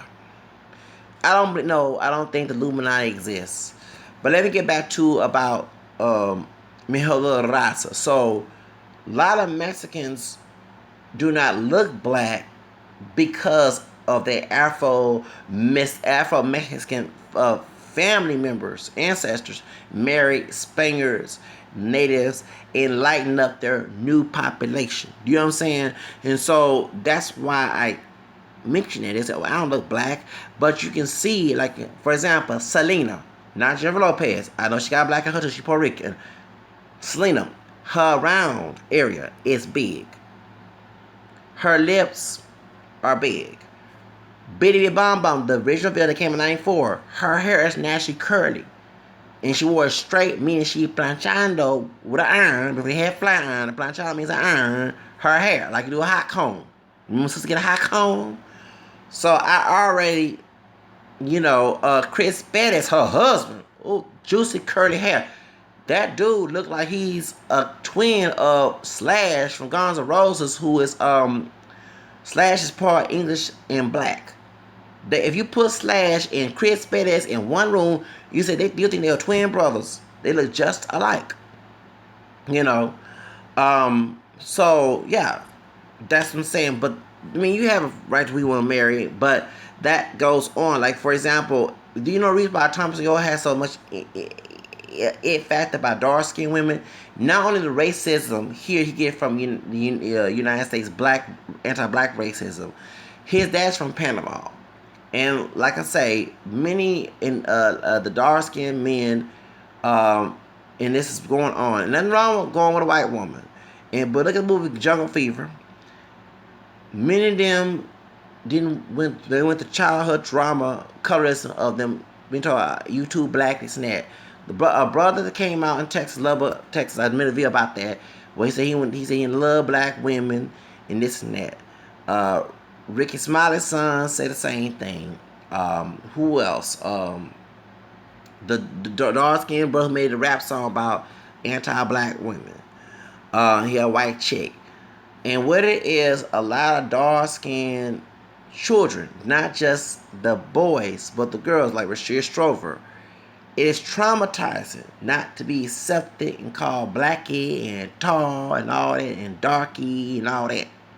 So many of them sometimes grow up not only hating themselves. I mean, you can have who you want to, that's your business, but they will say, I'm going to date outside my race purposely because I don't want my kids to go through what I went through. The lighter skinned kids got favor on.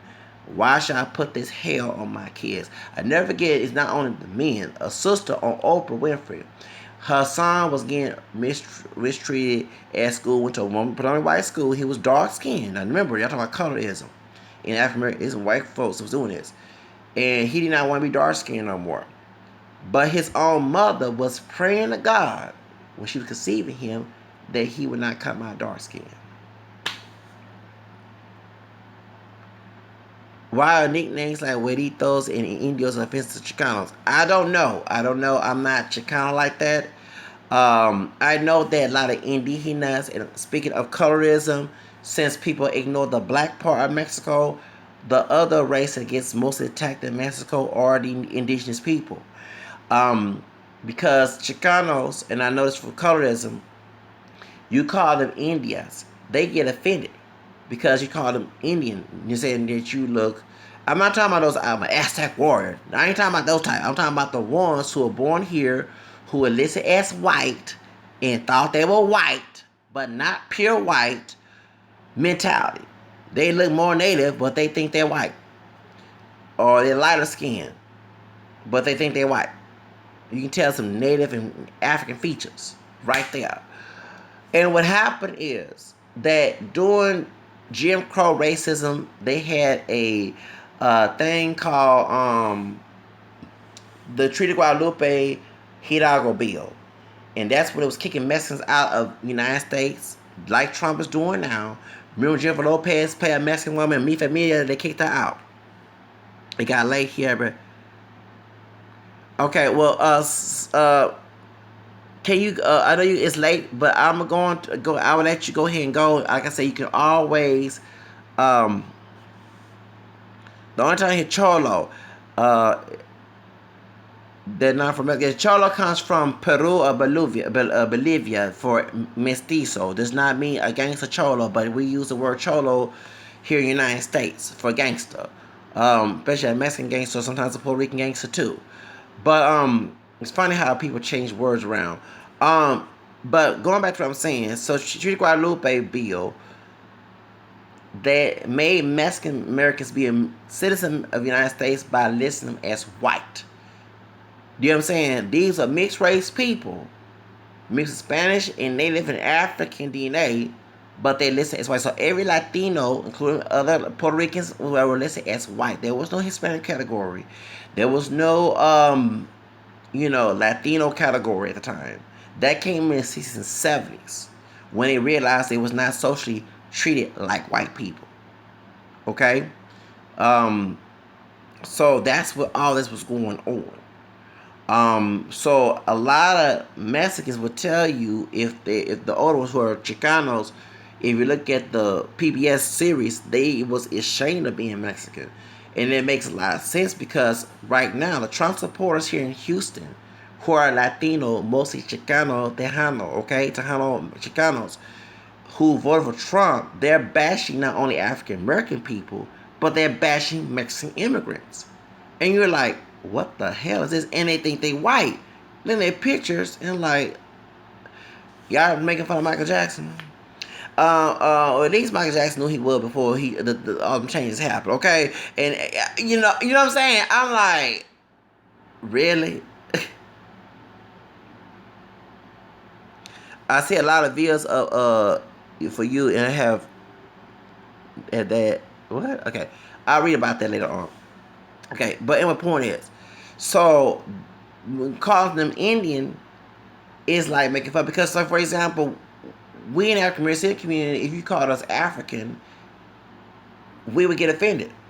You know what I'm saying? So do you understand? And it's not wrong being African, but calling someone African based on the context who's saying it is more offensive than calling. Of course, we should be proud of our African and also European Native American roots. Not all mixing came from rape. Like I said, my grandma was a white woman, okay?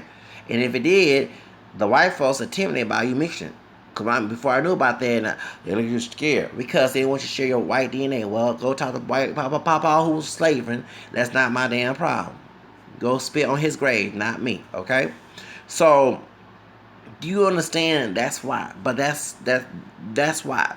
Because that white supremacy had taught all of us to be ashamed of anything of color and elevate whiteness. How you can tell, no, they're not look alike. Stop out of that. Not all light-skinned Mexicans look like white people. How you can tell?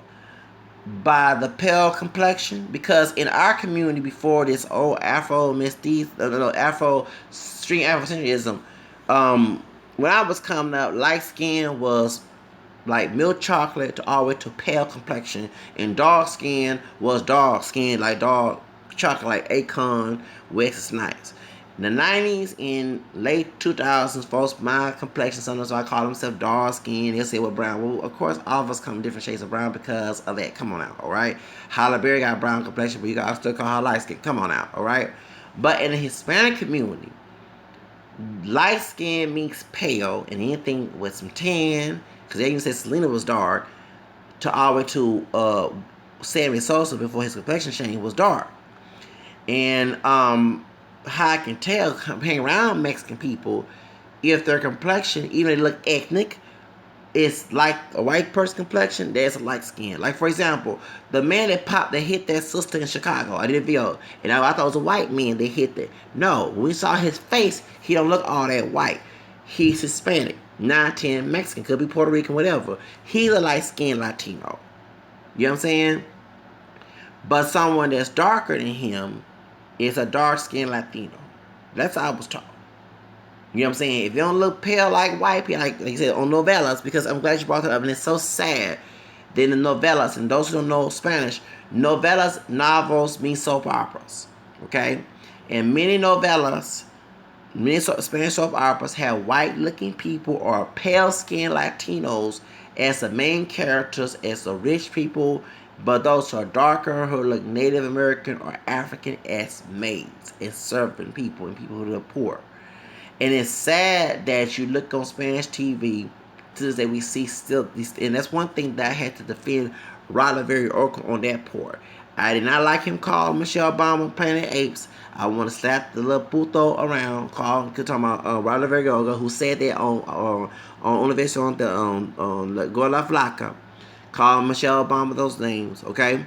But when he got fired, that's when he spilled the beans on everybody and said that Univision was racist too, which is very true. Because the only time you saw an Afro-Latina who had some stats with Celia Cruz. Yeah, you saw A General. Yeah, you saw other Latinos, you know, especially those who play baseball who look more like me and darker or maybe lighter. Yeah, they're in salsa singers. Yeah, but majority of people who looked on TV would look like Gloria Estefan's niece, who's on Gola Flaca, Millie, Estevan, her her husband, Emil Estevan, the white looking woman, that's his niece. The on the Goa La Flaca. Okay? And that's sad that you mostly see folks who their complexion compare those who look native and African as main characters. And they being made fun on in Spanish. You know, and that's what that racism come from. In Latin America. That's a sad thing. You know, I don't know why it's like that, but the difference between that racism in Latin America and in the United States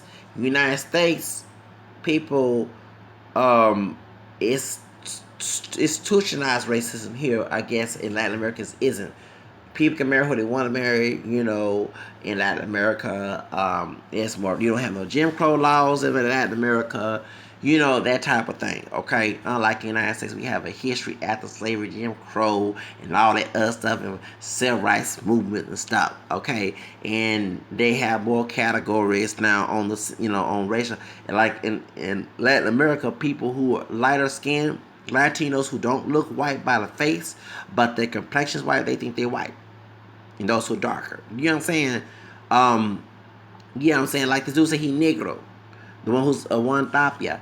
I bet he don't look like an average black person, but he's darker, but he has African DNA, and he's from Mexico. Do you understand? And even, I mean, that's very true. So that's why I have to say, you know, a lot. It's funny that us African Americans and Latinos have a lot in common. We do have a lot in common. The colorism, the racism, the slavery, the native mix and white, you know, black and all that stuff. You know, we try to separate. Can racists call? Can Mexicans be racist to their own people, but Indians and Negro? Yeah, Mexicans. There are. I mean, you have, like I said, the Trump supporters who are Mexican descent. They don't like Mexican immigrants. I'm defending Mexican immigrants on there. Not only defending my African descent, people may call us mayates and niggers and stuff. They want to call their own people majados and wetbacks and stuff. I mean, this is coming from a Mexican American saying this, okay? I'm like, how can you call your own people that? You know, at least the Mexican immigrants, and I tell my people African descent, they're more accepting to us than them. You know, the girl I'm talking to that I like, her mother's from Mexico, and her mother's open to her going with a black person. Remember when I said she's Filipino Mexican? Yeah. But I bet you, and I'm not being stereotypical, if she was Chicana, it'd be a whole different scenario. And I'm not talking about Chicano as in being militant and being racial conscious. I ain't talking about I'm talking about Chicana that are born here and were raised in the 1960s, 70s. They were white, realized they wasn't white, but still somehow trying to be white. You know what I'm saying? And I'm sorry, I see that a lot. When the school I went to, they became mostly Mexican, was full of Chicanos who thought they were white. They moved in the white part of the population. A lot of white folks left that place. Like white flight. We don't want you here. You know what I'm saying? We don't want to be here. That's exactly what they did. And it's funny that they're not Chicana who's open to everybody and love everybody like Selena. It's Chicana that's like I ain't talking about Selena Gomez, I'm talking about Selena Quintanilla. Selena Quintanilla was a beautiful Chicana woman, okay? And she was intelligent. She loved everybody. She even had the dark skin brother seen back up for her. And when, before she died, talking about Don Shelton. God rest her, he died a couple years ago of cancer. But it's sad when you don't have, I mean, and the many Chicanos that I here in Texas, they would bitch and moan about Mexican immigrants. I never forget when Bush first talked about the wall. One of the Chicano guys who works security officer in El Paso of all places. And Dave Washington said, I can't wait for them Georgia put their wall right there by the border. That's what that Chicano man had said. Oh, Chicano man. And I like, did you just say that? Yeah. My parents, they were immigrants too. You know what I'm saying? Yeah, Kalina, Kalina, I don't know about her. I haven't heard about that as an artist. But yeah. So for real, so you have Mexican for real Mexican. I never forget it was a darker Mexican man, Mexican American man, Chicano, had a foul mouth. He would drive for Job Corps, not the real light complected one, who was Chicano, who was very nice. Um, he was a little short, darker, Latino man, old man. And we get on to go to college or go to whatever. This dude will say the WETBICK word. Because you know how he did that, why he did that. Because in El Paso, a lot of Mexican from Juarez have Chihuahua license. Chihuahua is a state where Juarez is. So if you see somebody with Chihuahua, they will actually say to these Chicanos, all them WBICKs. Just like folks say them in Africa, they them niggas. Okay? That's exactly what they were saying. Okay? And this is, he's working for a government. I'm like, damn, oh, they can't drive. It's funny that I hear this from non-Latinos saying about Mexicans. Okay, because I defend Mexican people have African saying, man can't drive. But this Latino man was saying this in front of us, mostly, and I'm like a few Coco black folks there. I'm a multiracial person, and if you know what I mean. And this old man is saying WBICK word. I'm not lying. Driving on I-10. And he said, Chihuahua, they go one. They can't drive. Get your ass. I'm like, what the fuck? But that's the racism. A lot of Mexican Americans do not like Mexican immigrants. I mean, and like for example, I have a homie who's trying to, I don't know if he want to be a Fox News cowboy, a Cholo thug. He in between different worlds, okay? He younger than me, and he a Leo like I am. He have his uncle, because uncle's 2 years older than me.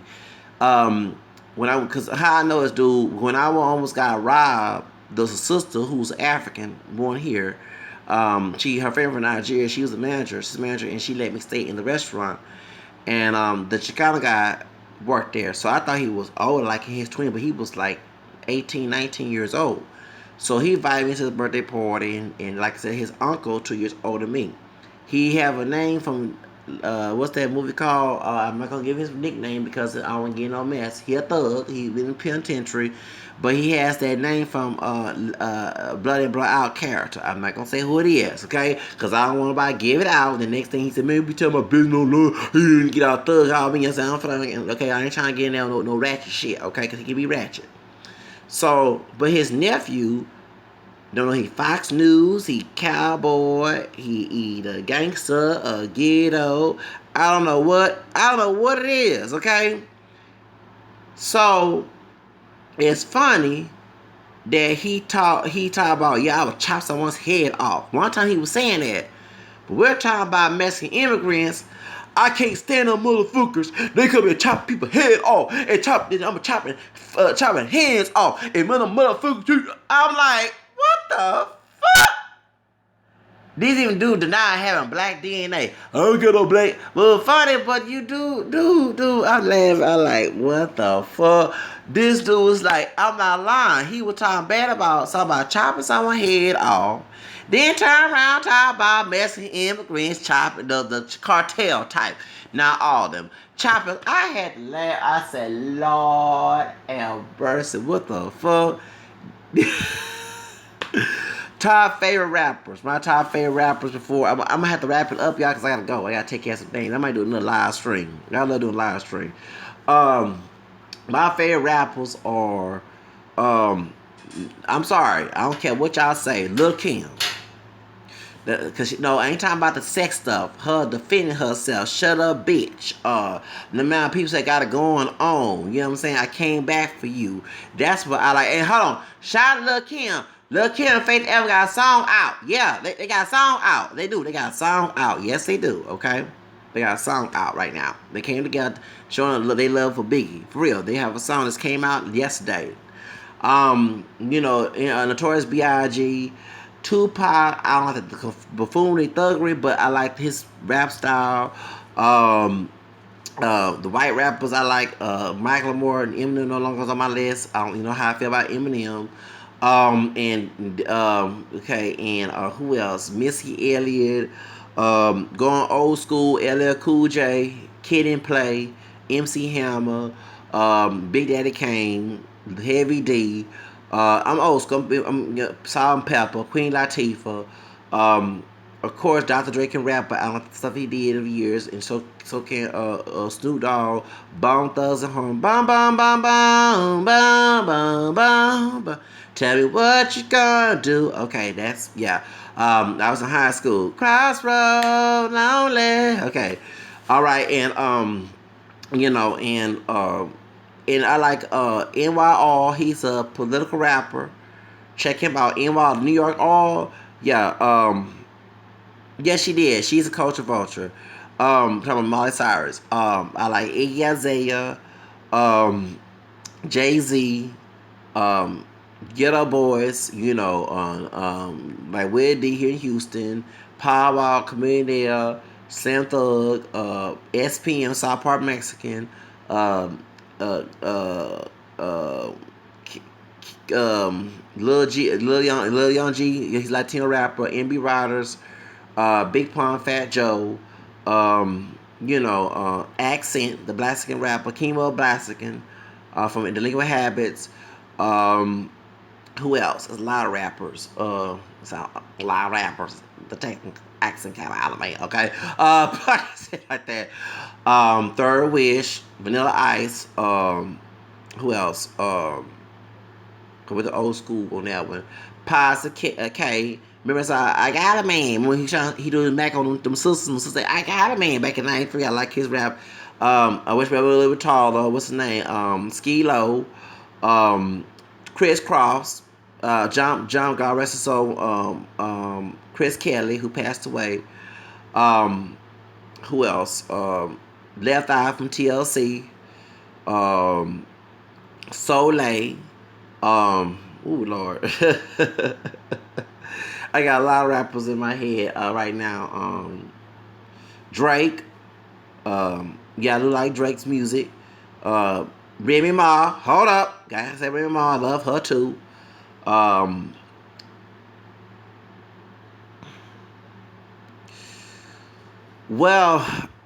You asking too many questions about Norteños Sureños, and I don't want to get into that because there's some anti-black shit in there. And I'm not talking about Norteños Sureños in Mexico, I'm talking about in California. Because Sureños are with La M. That's the one who don't like black folks. That's the Mexican Mafia. That's Southern California. And Norteños are Nuestra Familia, our family. And La M and Nuestra Familia do not get along.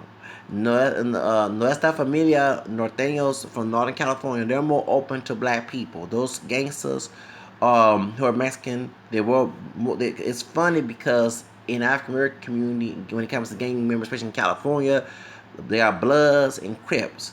But the Solenos wear the blue and the Nathaniels wear the red like the Bloods. And the Nathaniel gangs members, they're more open to African American descended people. That's why people say in Oakland, African American Latinos get along, but in Los Angeles they don't.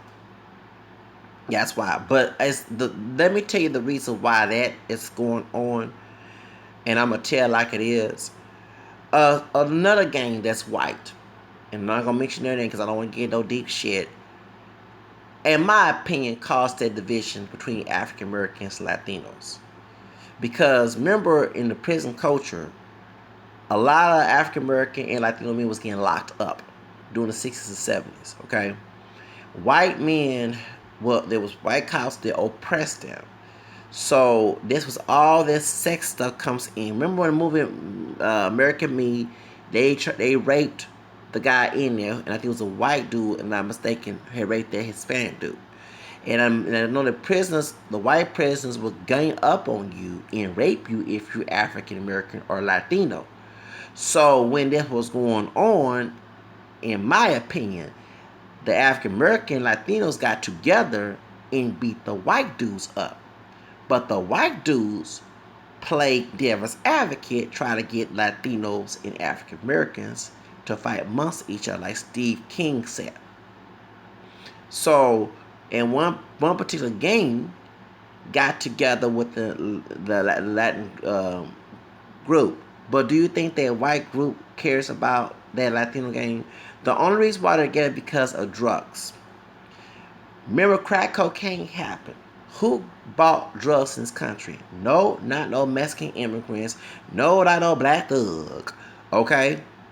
It was CIA, Bush, Reagan administration, Nixon, and like the one who died, the Fox News CEO that passed away. Fuck him. Lord forgive me. I know I'm not wrong for cussing the dead out, but I don't like him.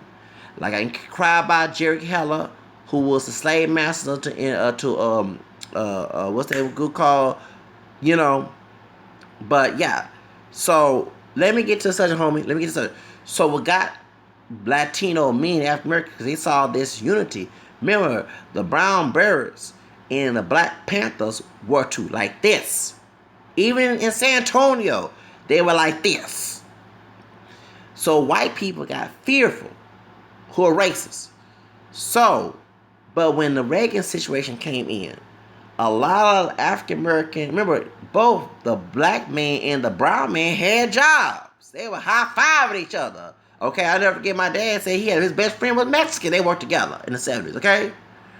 But when crack cocaine came in, remember, crack is the ghetto drug.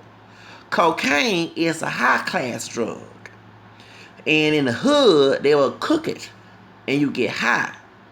So a lot of white people who are racist, who was part of the CIA, Bush, Reagan, Nixon administration, set it up to cause division in both communities.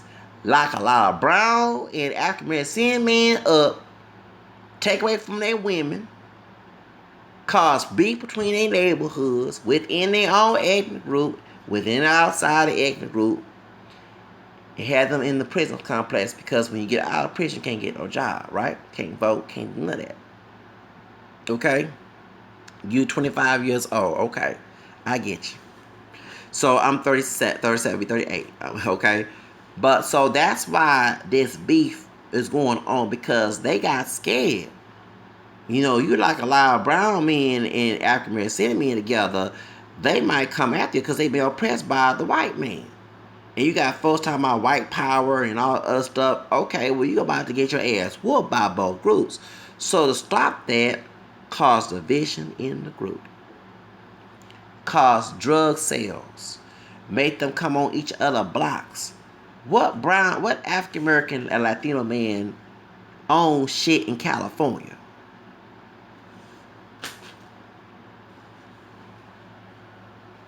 Nada. Nothing. But who owns shit in California? What's the color of this paper? It ain't the black ink, right? And they don't want to see that unity together. And brown and African American men and people think because I've been oppressed,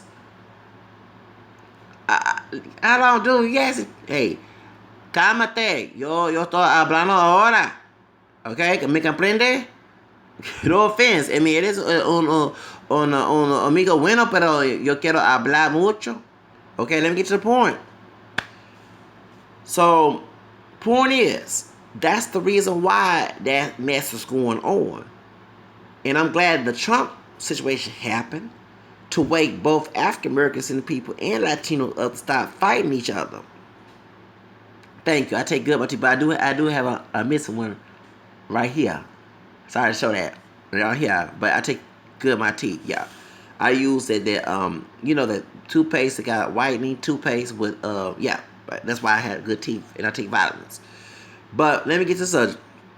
So that's why a lot of African American men and Hispanic men falsely assume that I can't be racist because I've been oppressed by the same oppressor, but it's so stupid to join the oppressor to fight each other. Now I know you're gonna say about me, about what I say about the coon and the poacher at my job who mistreat me. I'm not taking sides. I'm not gonna be friends with the white folks who took their sides, but they have been knocking this brother down, this black, Spanish, Creole, French brother, Native American, Irish Native brother down when he's trying to come up. He ain't trying to do nothing wrong. And the shooting happened that week after with me and that white woman. I was glad it happened because they were defending them harassing thugs, but not defending me. Okay, but you see what I'm saying? But I'm not gonna sit here and be friends on the same white people who take their place don't like my ass either. It's just when you play that stupid game, you deserve the stupid prize. You get what I'm saying? That's the difference I'm trying to say. If an African American descendant person or Hispanic person shit on each other, me or their own group for white supremacy, I expect them to get debunked by white supremacy. Do you know what I'm saying? We got one person who got canned before the CEO died of Fox News, and she black and Mexican. Stacey Dash. Stacey Dash thought her black and brown behind, no offense to anybody, was gonna get passed and be like Tammy Lorraine. That didn't happen. While she was on vacation having fun, they canned her ass off. Her contract was gone, and she no longer can poach a coon no more for Fox News. They threw her on the bus. And we haven't heard nothing from Stacey Trash. Stacey Basuda, Angelina Porcher, Sakata Angelina Porcher, Theataco, excuse me. Yeah.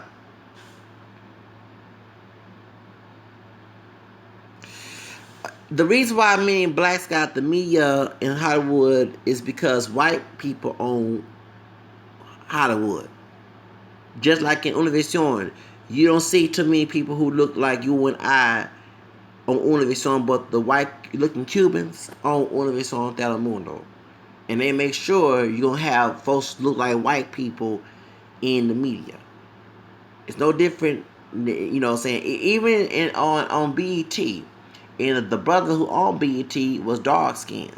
It's a high yellow sister who's a billionaire who owned BET, but my question is why she run BET is owned by Viacom who invest in private prison owners to put more men of African American and Latino men locked up in prison. That's why we got the Black Lives Matter, Latino Lives Matter shooting us down and everything. You see what I'm saying? That's I ain't understand that concept. Why you sell your business to Viacom of all people? But in mostly white people own the industry. That's why in most of the Oscars, they're mostly white. And if African American descendant people and who do not take intellectual property, take control, have their own businesses. I'm not saying segregate. Include other races working for you, but still own your shit. That's the difference. And Latinos do the same thing. Latino and that's the sad part that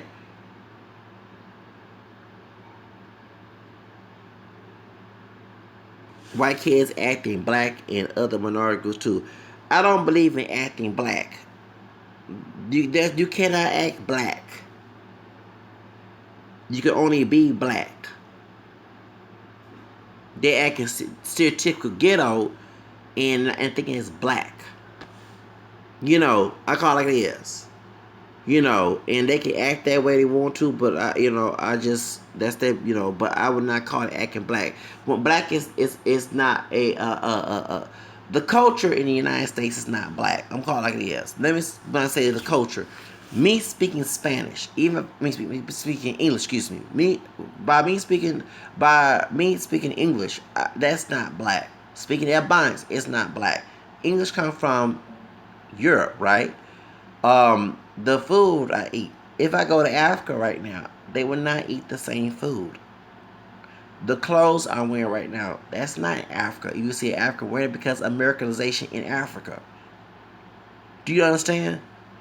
R&B did not come from Africa. It came from people African American descent in America, yeah, but it's not traditionally African music. Do y'all get you get the reason why I say that? Yeah. That's the truth. That's not traditionally African. Fried chicken is not traditional African food. Come on now. You know, the soul food we eat is not traditional African food except for okra. You know what I'm saying? But that's the only one. You know what I'm saying? And some of the traditions like braiding hair, yes, that's passed down from Africa, but majority our culture is very Eurocentric. That's why we think Eurocentric. We believe in Eurocentric. Do you understand? That's why, you know what I'm saying? That's why we even claiming Africa. You know what I'm saying? So that's why. And what people expect what black is based on a white racist narrative. That's why I'm against that. When people try to tell. So I'm glad you brought this up about the video. Going back to the subject about rompers and straightened beard. This attack on that is a white racist attack. I call it like it is. Garveyism was funded by, in my opinion, the KKK. Garvey was friends with the KKK. Marcus Garvey thanked the KKK for segregation. W.E. Du Bois called it out. W.E. Du Bois was part of the NAACP when it was good. Not the NAACP and later on after the Civil Rights Movement. NAACP after Civil Rights went to hell. I'm sorry. I'm very badly oppressed. Not only did they attack the multiracial category, they funded Planned Parenthood. It's killing our babies in our community. They taking sides with Farrakhan. That was not happening back then. W. Du Bois, we wrote his grave right now. If he would see this right now, W. Du Bois was against that ideology Farrakhan is preaching. He was against Garveyism. He was for integration.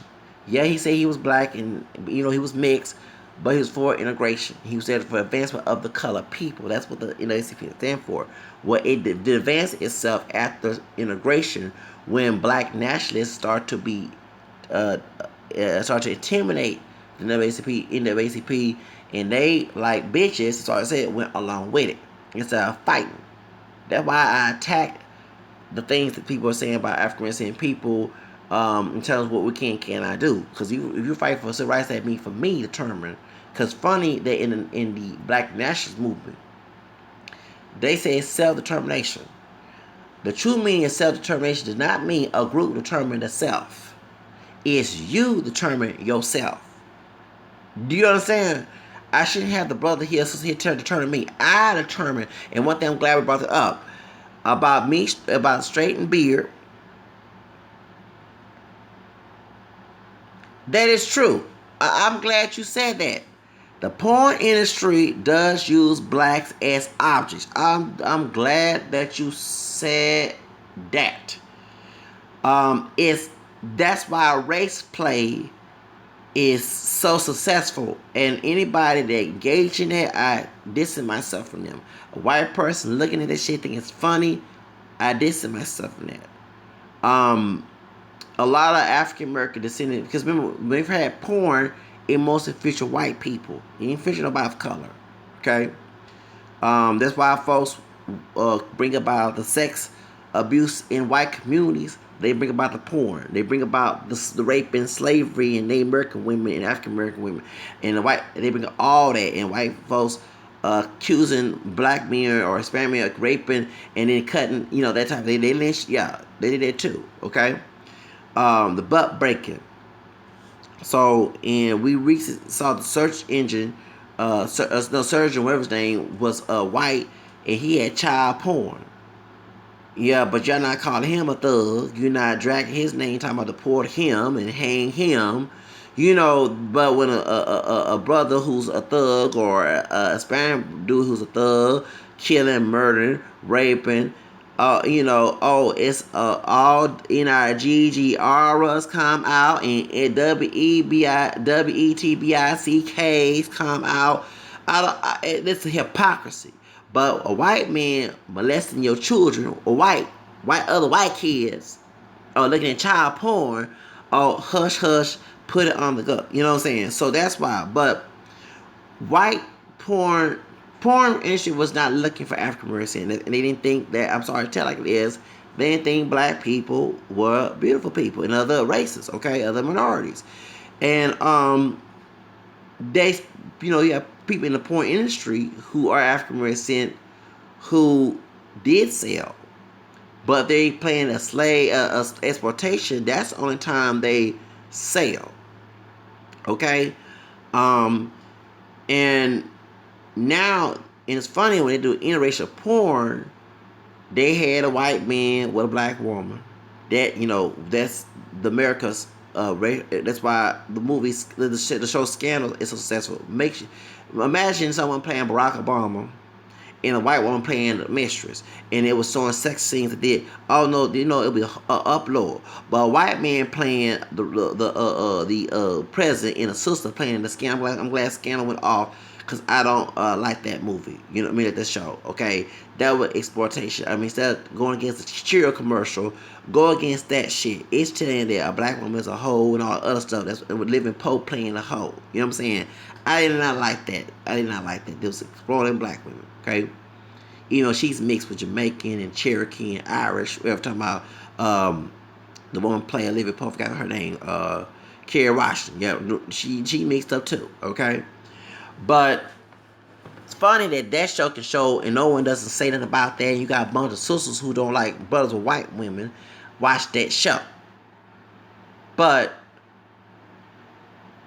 when the Cheerio commercial came out, a brother with a white woman, a mixed child, everybody, all these white men who racist, mad, and sisters mad.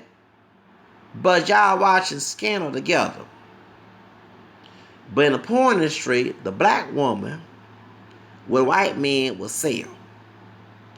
Black men with white woman will not sell. And sometimes they will cut the contract of the white woman who making that porn. Unless the black man choose to be a slave and be the great called a nigga. He do either she, if the black woman or black man and I'm going to use one job rule terminology, but you know what I'm talking about.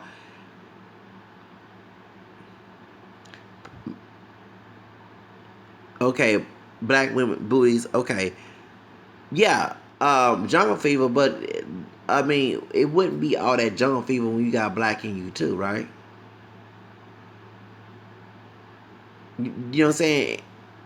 Yeah, I mean you got Mexican with big booties too. Selena had, no offense, God rest her soul, she had a big booty.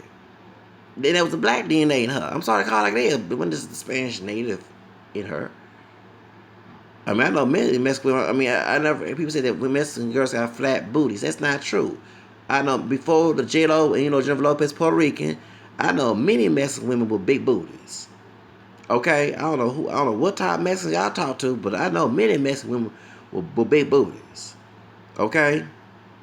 You know what I'm saying? They'll twerk their ass off. You make it, you know what I'm saying? And I love women booties too. Don't get me wrong. I love women, but don't know if it's black, white, span, whatever.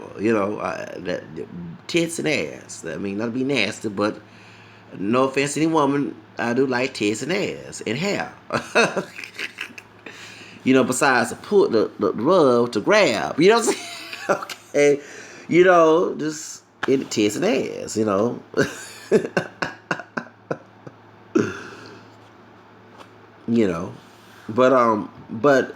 But it's true that they do use black women, Hispanic men as objects in porn. White men and white women are always elevated, and that's racist as hell. It's sad that if you look at a porno and it's mutual sex is not about degrading each other, and it's interracial. I don't call the women I talk to bitches. I am talking to one particular woman. If you follow my videos, okay, remember I said one particular woman I'm talking to is she's young. She be 20 years old. No, I don't go after you. No, I happened to meet her at my last job. She's Asian and Hispanic. Her mother's Mexican. Her dad's Filipino. And I'm not in a relationship with her right now. Wait till when I turn before I turn 38. She turned 20.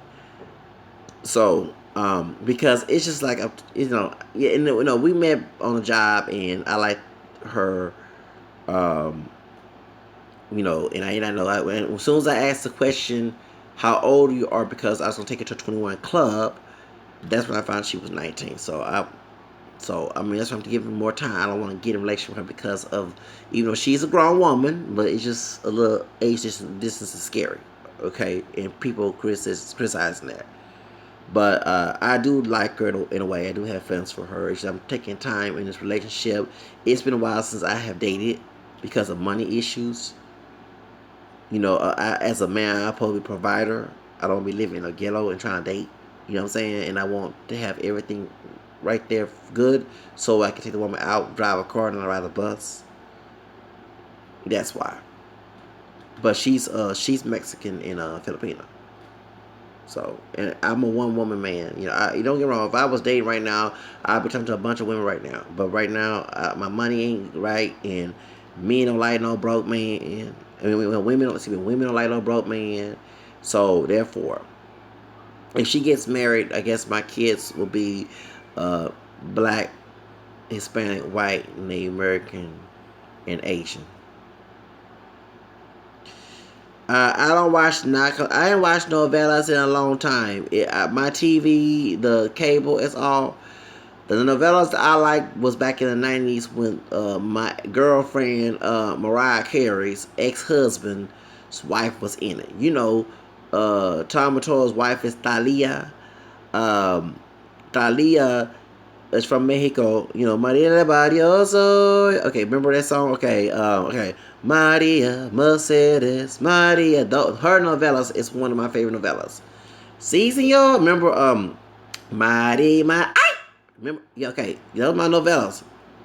Oh yes. And speaking of the colorism, I not like Maria too much because the Afro Latino one would look like Aunt Jemima, who's playing the maid. I ain't like that shit.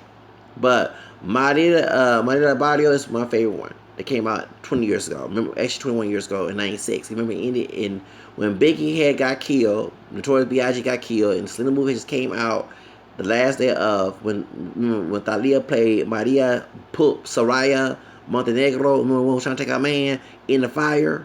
I was in high school then. That was my favorite novella.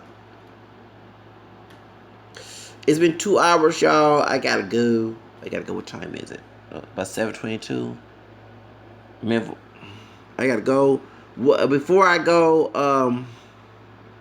so my okay. If you keep insulting me, homie, I'm gonna block you right now. My voice is naturally high. I've been like that since I was a teenager. I don't change my voice, because I went through that low self-esteem, people calling me gay, this and that, and that was also when I commit suicide because of that. My own family was doing that to me as well, making fun of me for that, mistreating me. My own father, of course. That's why I don't talk to him. But I told myself why I changed my unique voice. Not everyone is the same. I still have a dick. I want to get married to a woman and have kids. So why I have to change who I am? I still wear men clothes. Even I will rock the romper on a fashion show or some magazine. I'm not gonna wear a romper. You know what I'm saying? It's just a statement. I'm a shock person, a shock jock person. You know what I'm saying? If I had my own podcast, I could be worse than Howard Stern. I like that male version of Madonna. I like to go out there, go hard, and be different from everybody. So that's why my voice is natural. I didn't change my voice like that. My voice is naturally high like that. So I don't want to be fake. I mean, people make changes themselves on their own terms, But I'm not gonna change for myself for someone else's terms, and that's also the eyes of the veil. Bible I said about the straightening the beard and wearing a romper. If a man wants to wear that, let him do it. If he wants to do his beard that way, let him do it. No one shouldn't live for, especially us brothers. I get tired. Our freedom of African American descent in this country is always constantly attacked, all areas within the community, outside. And if we want civil rights, how the hell we gonna be doing this shit? Because civil rights does not mean collective rights. Civil rights also means individual rights. So I should not be seeing criticism about a brother flat ironing his hair, his beard hair. If he wants to do that, that's his business. You know, you know, that's his business. If he wants to wear a romper, that's his business. A white man can do it. A brother do it too. Let's be free. Let's stop. I mean, can we learn how to mind each other's business? I don't want you to use my black DNA and my anatomy to determine me. I should determine. You're talking about self-determination. Self-determination means me to self-determine, not a group determine. And one thing folks hate about us individualistic people is that we don't let folks control them. They can't get their way with us. It's funny, you can tell us we can't get our way, but they want to get their way with us. And no, you actually contradict yourself when you do that. So, what do you think about brothers wearing? I mean, I'm not. It don't bother me. I mean, I want people to do what they want to do. I'm a liberal. I'm not all that conservative. Like, when you talking about the Bible, dude, you got to backtrack of doing worse what the Bible talks about. I'm talking what it is. I'm sorry. Killing folks, calling folks niggas and bitches, and and stuff like that, and all that. The stuff you done is very anti-biblical. So how can you quote the Bible about rompers when rompers was not even in the biblical days? The article women's clothing was totally different from it is today. And that's not the meaning of the subject. So people stop misinterpreting the Bible for their own selfish. Yeah, that's why we don't supposed to go to church, because it always that leader who wants to use that book to determine else's life instead of his own life and be example of what he preaching. You know what I'm saying? So that's why. But me personally, a brother should be able to do the here. I should not be having this conversation, even making a video about this after the civil rights movement. What does that mean? Since you're born in 1964, that means that you'll be 53 years old. 53 years, I should not be talking about that brothers should be able to wear rompers or flat iron their beard hair. That's no one's business to tell another brother what to do. Can we learn how to mind each other? You know. Okay, you sound black. I'm not black woman. But brother, you are part black. You not pure black. I'm not pure black either. You Afro mestizo Mexican. Means that you part Spanish, black, and white. I'm mixed with, I'm black, white, and American too. I'm African American, Spanish, French Creole, English, and Irish. That's Caucasian, and then the American. So we both the same damn thing. We just look different because of the degrees of mixture. I mean, African American and Latinos, African American people who are mixed with black, white, and Indian, and Latinos who are African and Spanish and European and American too. We're both the same people. You know that, right? You and I are both the same. We both have African and European and American in us. They categorize us to separate us. So we just look different because of degrees of mixtures and who married in our family, who mixed in our family. That's why we look different, but we both the same damn thing. We both, it's sad that, and I'm glad we brought the other one up yet, that you sound black, but you not black, but people call you one, but you are partially black. You're not pure black. You are part white and native too. Just like I'm mixed, I'm black, white, Native American too. Okay?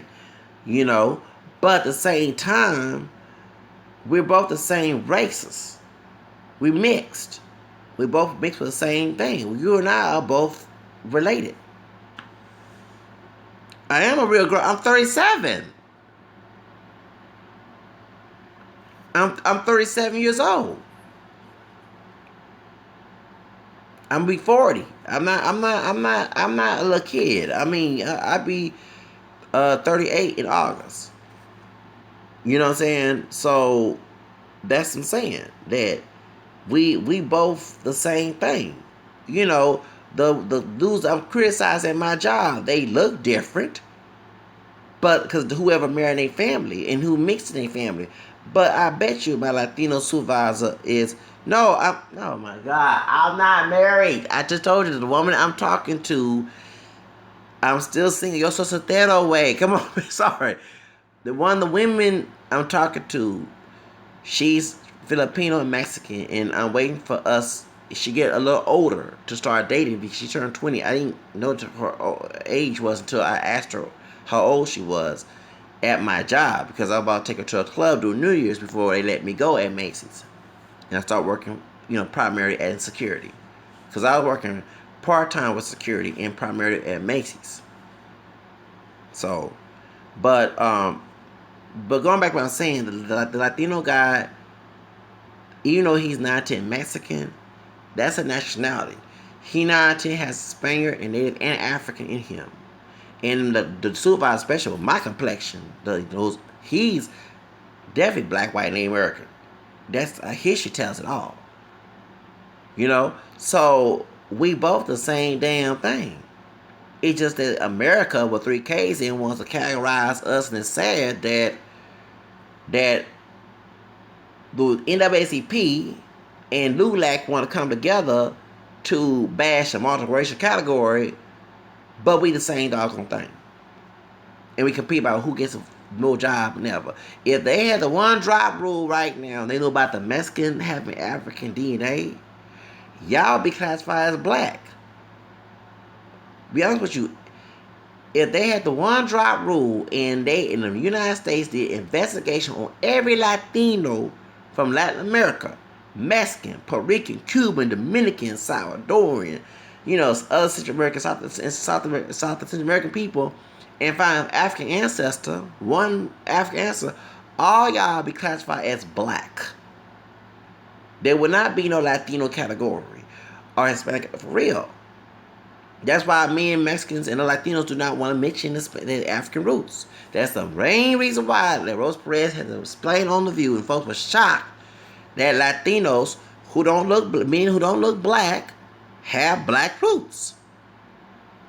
Okay, that's why they want to marry a black person in the family. That one drop rule, because you are being shit on. I'm an ex-Protestant. I became Catholic later on. I'm trying to go in some way go back to my faith. Like, actually, I do pray and everything, but I'm talking about like start going to church. It's just that the parishes here in Houston, I do not like. As an ex-Protestant, I see a lot of results of that, and especially in the behavior. And like I said, Pope Francis was to come walk in these churches. He'd be asking me some of these priests out. I don't like the attitude, the Protestant evangelical fundamentalism, spiritual abusive behavior is in the churches, and that came from Counter-Reformation when Catholics, when they came to the United States, in the Protestant, white Anglican Protestant culture, and actually facing the Reformation, many churches start to be trying to reform itself to be like a Protestant church but still be Catholic. That's why you hear about nuns whooping their kids, and when actually that's not Catholic to be whooping your child. Many Catholics who defend spanking came from churches that counter Reformation. And in Houston, a lot of the dioceses are a result of counter Reformation. And I do not, as an ex-Protestant, I didn't want to be listen to a priest who's trying to be Catholic in theology, but sounding Protestant. You know what I'm saying? And actually behaving in the fundamentalism, spiritual abusive behavior, which the Pope wrote to the parishes to stop being rigid. in the confessionals, in the behavior. Oh, I came out like that. Okay, well, fine, but keep your mess in your family and out of mine. You know, so that's why I don't go to mass all the time, because I dealt with some spiritual abuse, like I did with prizes in my own family. I dealt with that mean spirit, rigid, narcissistic behavior towards me. And I'm sorry, I have threatened to get the Pope on one of them folks, and they said, don't tell nobody you should forgive, but you shouldn't react that way either. You know, I believe in the apologetics of the Catholicism on a biblical standpoint. It's just that here in Houston, the churches in Houston, I do not like to go to. There, many of the Catholic churches in Houston are very Protestant-like in that theology. They don't even want to teach the scriptures from the Catholic standpoint. Like I was quoting scriptures from that, I had to learn it on my own. I should learn it in Catholic catechism. I should go to another person, go on the internet and research that. That should have been taught that by the priests, but they don't want to do nothing. Many of them are lazy. Yeah. Swim? No, I don't swim as much. I haven't been in water in years. Do I eat soul food, Mexican food, so-called white people food, Lord have mercy, and Asian food. Yes, I do. Actually, I'm about to eat some tacos right now. But hey, yeah. I would swim if Trump, if before they wall, I'll be swimming to Rio Grande. By the way, get away from, if I have money to go to Mexico, I sure will swim. Remember, our ancestors did the same thing. Who are black and Native American, black Seminoles? They crossed the Rio Grande to go to Mexico too. They did it. They had to swim. So that's why King called on Mexican. If I was racist, I would never use that word, the B word, because my ancestors had to be the way, you know what I'm saying, to go across Rio Grande and get away from slavery. When they stole Texas from Mexico, many black, mixed-race black folks and pure ones crossed that Rio Grande to go to Mexico. And I trust me, I would do the same damn thing. I would not come back in and say I don't care about Jim Crow and Martin King, fall fire rights. I know that America is a cesspool of racism. Why would I go back? I'd be like Josephine Baker and I go back to the United States when she went to France. But let me go ahead, y'all. I gotta go. I gotta eat some tacos. And I might go to the store. I might go chill or something. I procrastinated, and I go donate plasma. Tomorrow I'll get my hair braided. You know what I'm saying? So that's why my hair fucked up right now. So that's why I have a do-rag right now. Are you an alpha, beta, omega male? I don't know what that is. I'm me. I'm my own person. I'm a man who's an individualistic male. I do what the hell I want to do. I don't live by other people's determination. I do what Zach does. I'm a Leo male. I'm a Lion King. I do what I'm born Leo season. A man does what he want to do. He don't care. Truly, I shouldn't give a fuck about what other people think. And if folks don't like what I'm, like I said, with the Rompers stuff, trust me, I will wear one for the fashion show. I'll wear one for catalog. I won't wear it on a regular basis. That's not me. But I do what the fuck I want to do. And I'm sorry, I don't want to live by standards unless I choose to live by. Whether it be religion or non-religion, or whether it be a law. If I follow law, of course, because I'm trying to go to jail. But I do what I want to do. I'm a unique man. That's what I am. A unique, individualistic man. All that alpha male. I'm masculine enough to do what the hell I want to do. And I think that a true man does what he want to do. He don't let no other man or woman tell him how to live his life. That's what a true man, in my opinion, in my belief. I shouldn't let no other man dictate my life. And I don't want no other man to dictate my life. I don't even want my own daddy to take my life. So why would I want, unless you God Almighty coming down from heaven stopping me from do, that's when I, stop doing. But as long as I'm breathing this spirit in this body, I'm gonna do what I want to do. God gave me free will, but good or bad. If I do wrong, whatever. Do right. That's what I'm gonna do. I'm not trying to live someone else's determination. I hate the fact, and brothers have it hard in the United States, that we gotta live by someone else's determination. I shouldn't have to live by nobody's determination but my own motherfucking damn self. I should not let no other man tell me how to talk, walk, all that. I do that on my own. It takes a true man to do what he wants to do in life, not be a bitch to someone else. And all the time I'm a bitch is when I get evil. when I get spiteful. But to be submissive, I might act feminine. I'm not submissive by these two men at my job. They don't like me because I'm not a submissive person. I'm not passive like that. And they hate the fact not only I'm feminine in a way to their own standards, but I'm not a passive. I only passive when I choose to be passive, and I'll be passive to follow rules when I want to. But if I had any choice, fuck them damn rules. But I do it for a paycheck to pay rent, pay my bills, whatever. Cause till I get something better, then I say the hell with you, I'm gone. You know what I'm saying? That's type of man I am. I don't like nobody using sexist terminology. I don't want you to go black and go, okay, I don't know why people say this so silly, because once you go black, go back. Can I say this about that? You know where it comes from? The one drop mess. That one drop rule. Meaning that if I put you in a bad corner, me being white man, no, not talking about me, I'm talking about what's white man saying, you stay there and don't get out. And I don't like that terminology. I laugh at when we're talking about interracial relationships, but when it comes to once you go black, go back, that's saying that I put you at the bottom of the pole, you stay there and don't get the fuck out. That's back in slavery. When slaves try to get out the plantation, white men would get the slave patrol, formerly known as the men of the white division service, to try to be like the police, shoot you down, beat you, intimidate you, and you go back on plantation. That's what that terminology coming from. People need to know where this stuff coming from. When a person of African descent want to get out of slavery or oppression, they'll use that terminology, that slang, that phrase to keep you down. So, and many African descent people who have a slave crown and barrel mentality will try to, and Will Lynch mentality, try to use that terminology to keep you down. So that's why, because that if once you go black, go back, then many Latinos would look black, right? And since y'all have black DNA, that, you know what I'm saying? You would not see someone that don't look all that black. That's Latino. They got black DNA, including Mexicans. The whole country will all look black.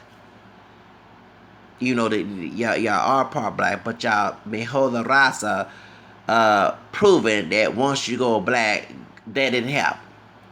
There would not be the favorite colorism going on today. In that case, if once you go black was true, and one drop rule was true, then everybody with black blood would be black, right? You wouldn't have nobody looking like white folks that's mixed with black. I asked that question.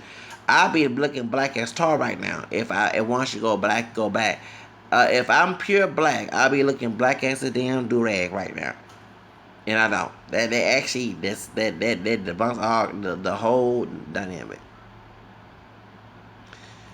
Mexico corrupt, okay, but I don't think it's all corrupt. One thing that people need to understand: the media loves to talk about countries of color that's in kind of the terrible part. Because if Mexico was corrupt, why do a bunch of white people go there for vacations? Why a bunch of white people go there for sun tanning and all that else to get darker? Okay, why do white people work business with Mexico? If Mexico's so fucked up, then why do white people go to Mexico every year? Go to Cancun, go to Acapulco. Even they were talking about build a wall in Mexico. Like I said, I wish them white folks who were saying build a wall in Mexico in Cancun got their ass whooped saying that. Okay? Why, if Mexico's so fucked up, then why go there? Like they said about Chicago. Why a bunch of white it shouldn't be no white police officers if Chicago so fucked up. It should be black police officers and Latino police officers. Okay? If Chicago's so fucked up and New Orleans is so fucked up and Mexico's so fucked up, then why white people keep going there? Like what they say about Africa. They say Africa is about jungles and everything, but white folks going there. White folks are building stuff. White folks taking diamonds from Africa. Why if these places so fucked up, then why do white people keep going there? That's my question. It ain't all fucked up then. Trump went there. He's still alive, right? Y'all talking about those are small communities in Mexico. Small areas in Mexico, they exaggerate as being fucked up. And they talk about drug cartel to make the Mexican people look bad, but United States still getting money from the drugs over there. I never did an IQ test, so I don't know. Yeah, the question is, if that's my question. If Mexico's so fucked up, why do white people go there? Why white folks are getting drugs from there? Why white folks do business down there, getting suntan and sleeping with Mexican women or men down there? You know what I'm saying? Everybody keep talking. Yeah, for real. You know, I don't understand how can someone talk about a country being so fucked up, but white people still go every year, go get suntan, go Cancun, do business down there, trade business down there, smoke dope down there, get dope down there, get sell guns down there. That's why it's so fucked up. Oh, you think? Hold on. The cartel. How the cartel happen? CIA. Come on now, Reagan, Bush. They contribute down there. That's why it's a cartel. Back there was no cartel, but when integration happened with the civil rights movement, they were afraid the black population, the African population, would overthrow the white population, so the Latino. So it caused that mess to get drugs found down there, to pay them people on the table, smuggle drugs down there, make the kingpins from Colombia and Mexico, and also in Jamaica, make them look terrible. I remember in the African community of people who are racist towards Latinos, but also racist towards the Afro-Caribbean people, talking about Jamaican people in Haiti, they said they do voodoo and everything. Well, they was getting the ones who were doing that mess to bring the drugs there. And it's sad that people who are good, who are not associated with stereotypes because of these people. Yeah, I remember in the 80s in crack cocaine, they said, oh yeah, don't hang with those Jamaicans. Don't hang with Mexicans. Don't hang with Haitian people. Don't hang with them people. They do voodoo. They do drugs. You know what I'm saying? The people were saying all this stuff because white people was getting them people who do voodoo, who do Santeria, who do Santa Muerte, okay? Them drugs. White folks who work with CIA, who probably Christian, all-right Christian, okay? They was working with them people, bringing them drugs over here, smuggling them dopes, and having folks get killed. Majority of people who got killed from them kingpins like Gisela Blanco, who's from Colombia, people of color. She wasn't killing all white people. You know what I'm saying? Because they went to the city. Exactly. They went to them CIA, all right, WASP. No, I have no tattoos. All right, Christian, Protestant white folks, and maybe some Catholics and Jews, but most of them white folks went to them places in the Caribbean, in Mexico, in Central South America, where they had the drug lords who doing voodoo, Santeria, Santa Muerte, all them people who do that, brought them, that's what happened. And they brought them here, and they started to stereotype Latinos and Afro-Caribbean people as them people when they don't represent the whole races of people. They represent the whole population. That's why that mess came in.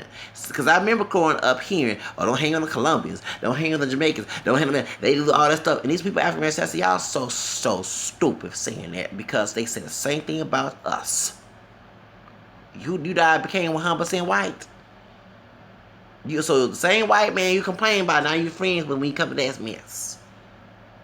So that's why, it's a hit. A lot of, so when they talking about that Mexico so fucked up and all this up, but white people still going down there to this day. The rich white people with the money, the thugs with with a suit and tie, with a suitcase, is going out on vacation with a shirts off and bikini and flips on everything else, and sun tanning and sleeping with the folks down there, and some of them drugging with the folks down there, give them guns down there. You think them people who poor, who live in them small babylitos, little small towns can afford an actual real price of a gun? No. Back in the 90s in the hood, they used to sell guns in the hood for $1. Who they getting it from? From the white people who sell them dope for them, who come to the neighborhood who bring dope. That's where all that come from. Actually, the rewrite of thuggery going on in the hood because the police smoke dope with the hood, the thugs. They sell dope. Yes, that's going on too. Okay, I'm bringing all the corruption up. You got, I know a brother who's been a former drug dealer who became religious. He told me that his drug dealer lived in a white area, and he was a brother, but they had a crack house in the hood. Exactly. They were in a crack house in the hood, and they would get in trouble by law and pay HPD officers to get out of the jail. So that's why the thugs run the neighborhood. Until you fuck up their business, that's when they lock you up. Yo, go ahead and kill black and brown people in the hood. You know, fight amongst each other, fight within your own communities. But when you fuck up the white folks stuff, that's when they want to put you on the news and call you a thug and call you an illegal immigrant, call you a nigga and a wetback and all other stuff. That's when they do all that stuff, put you on Facebook. And so fine, some of the white people probably contribute to the crack cocaine epidemic already. I never forget, in Houston, I was in a wealthy area, and like I say, an Asian man told me this, that men and white women in the neighborhood were selling pot. Yes, selling pot in the white neighborhood. My favorite show, I have a lot of favorite shows, but real, they selling pot in the white neighborhood. White women. That's yeah.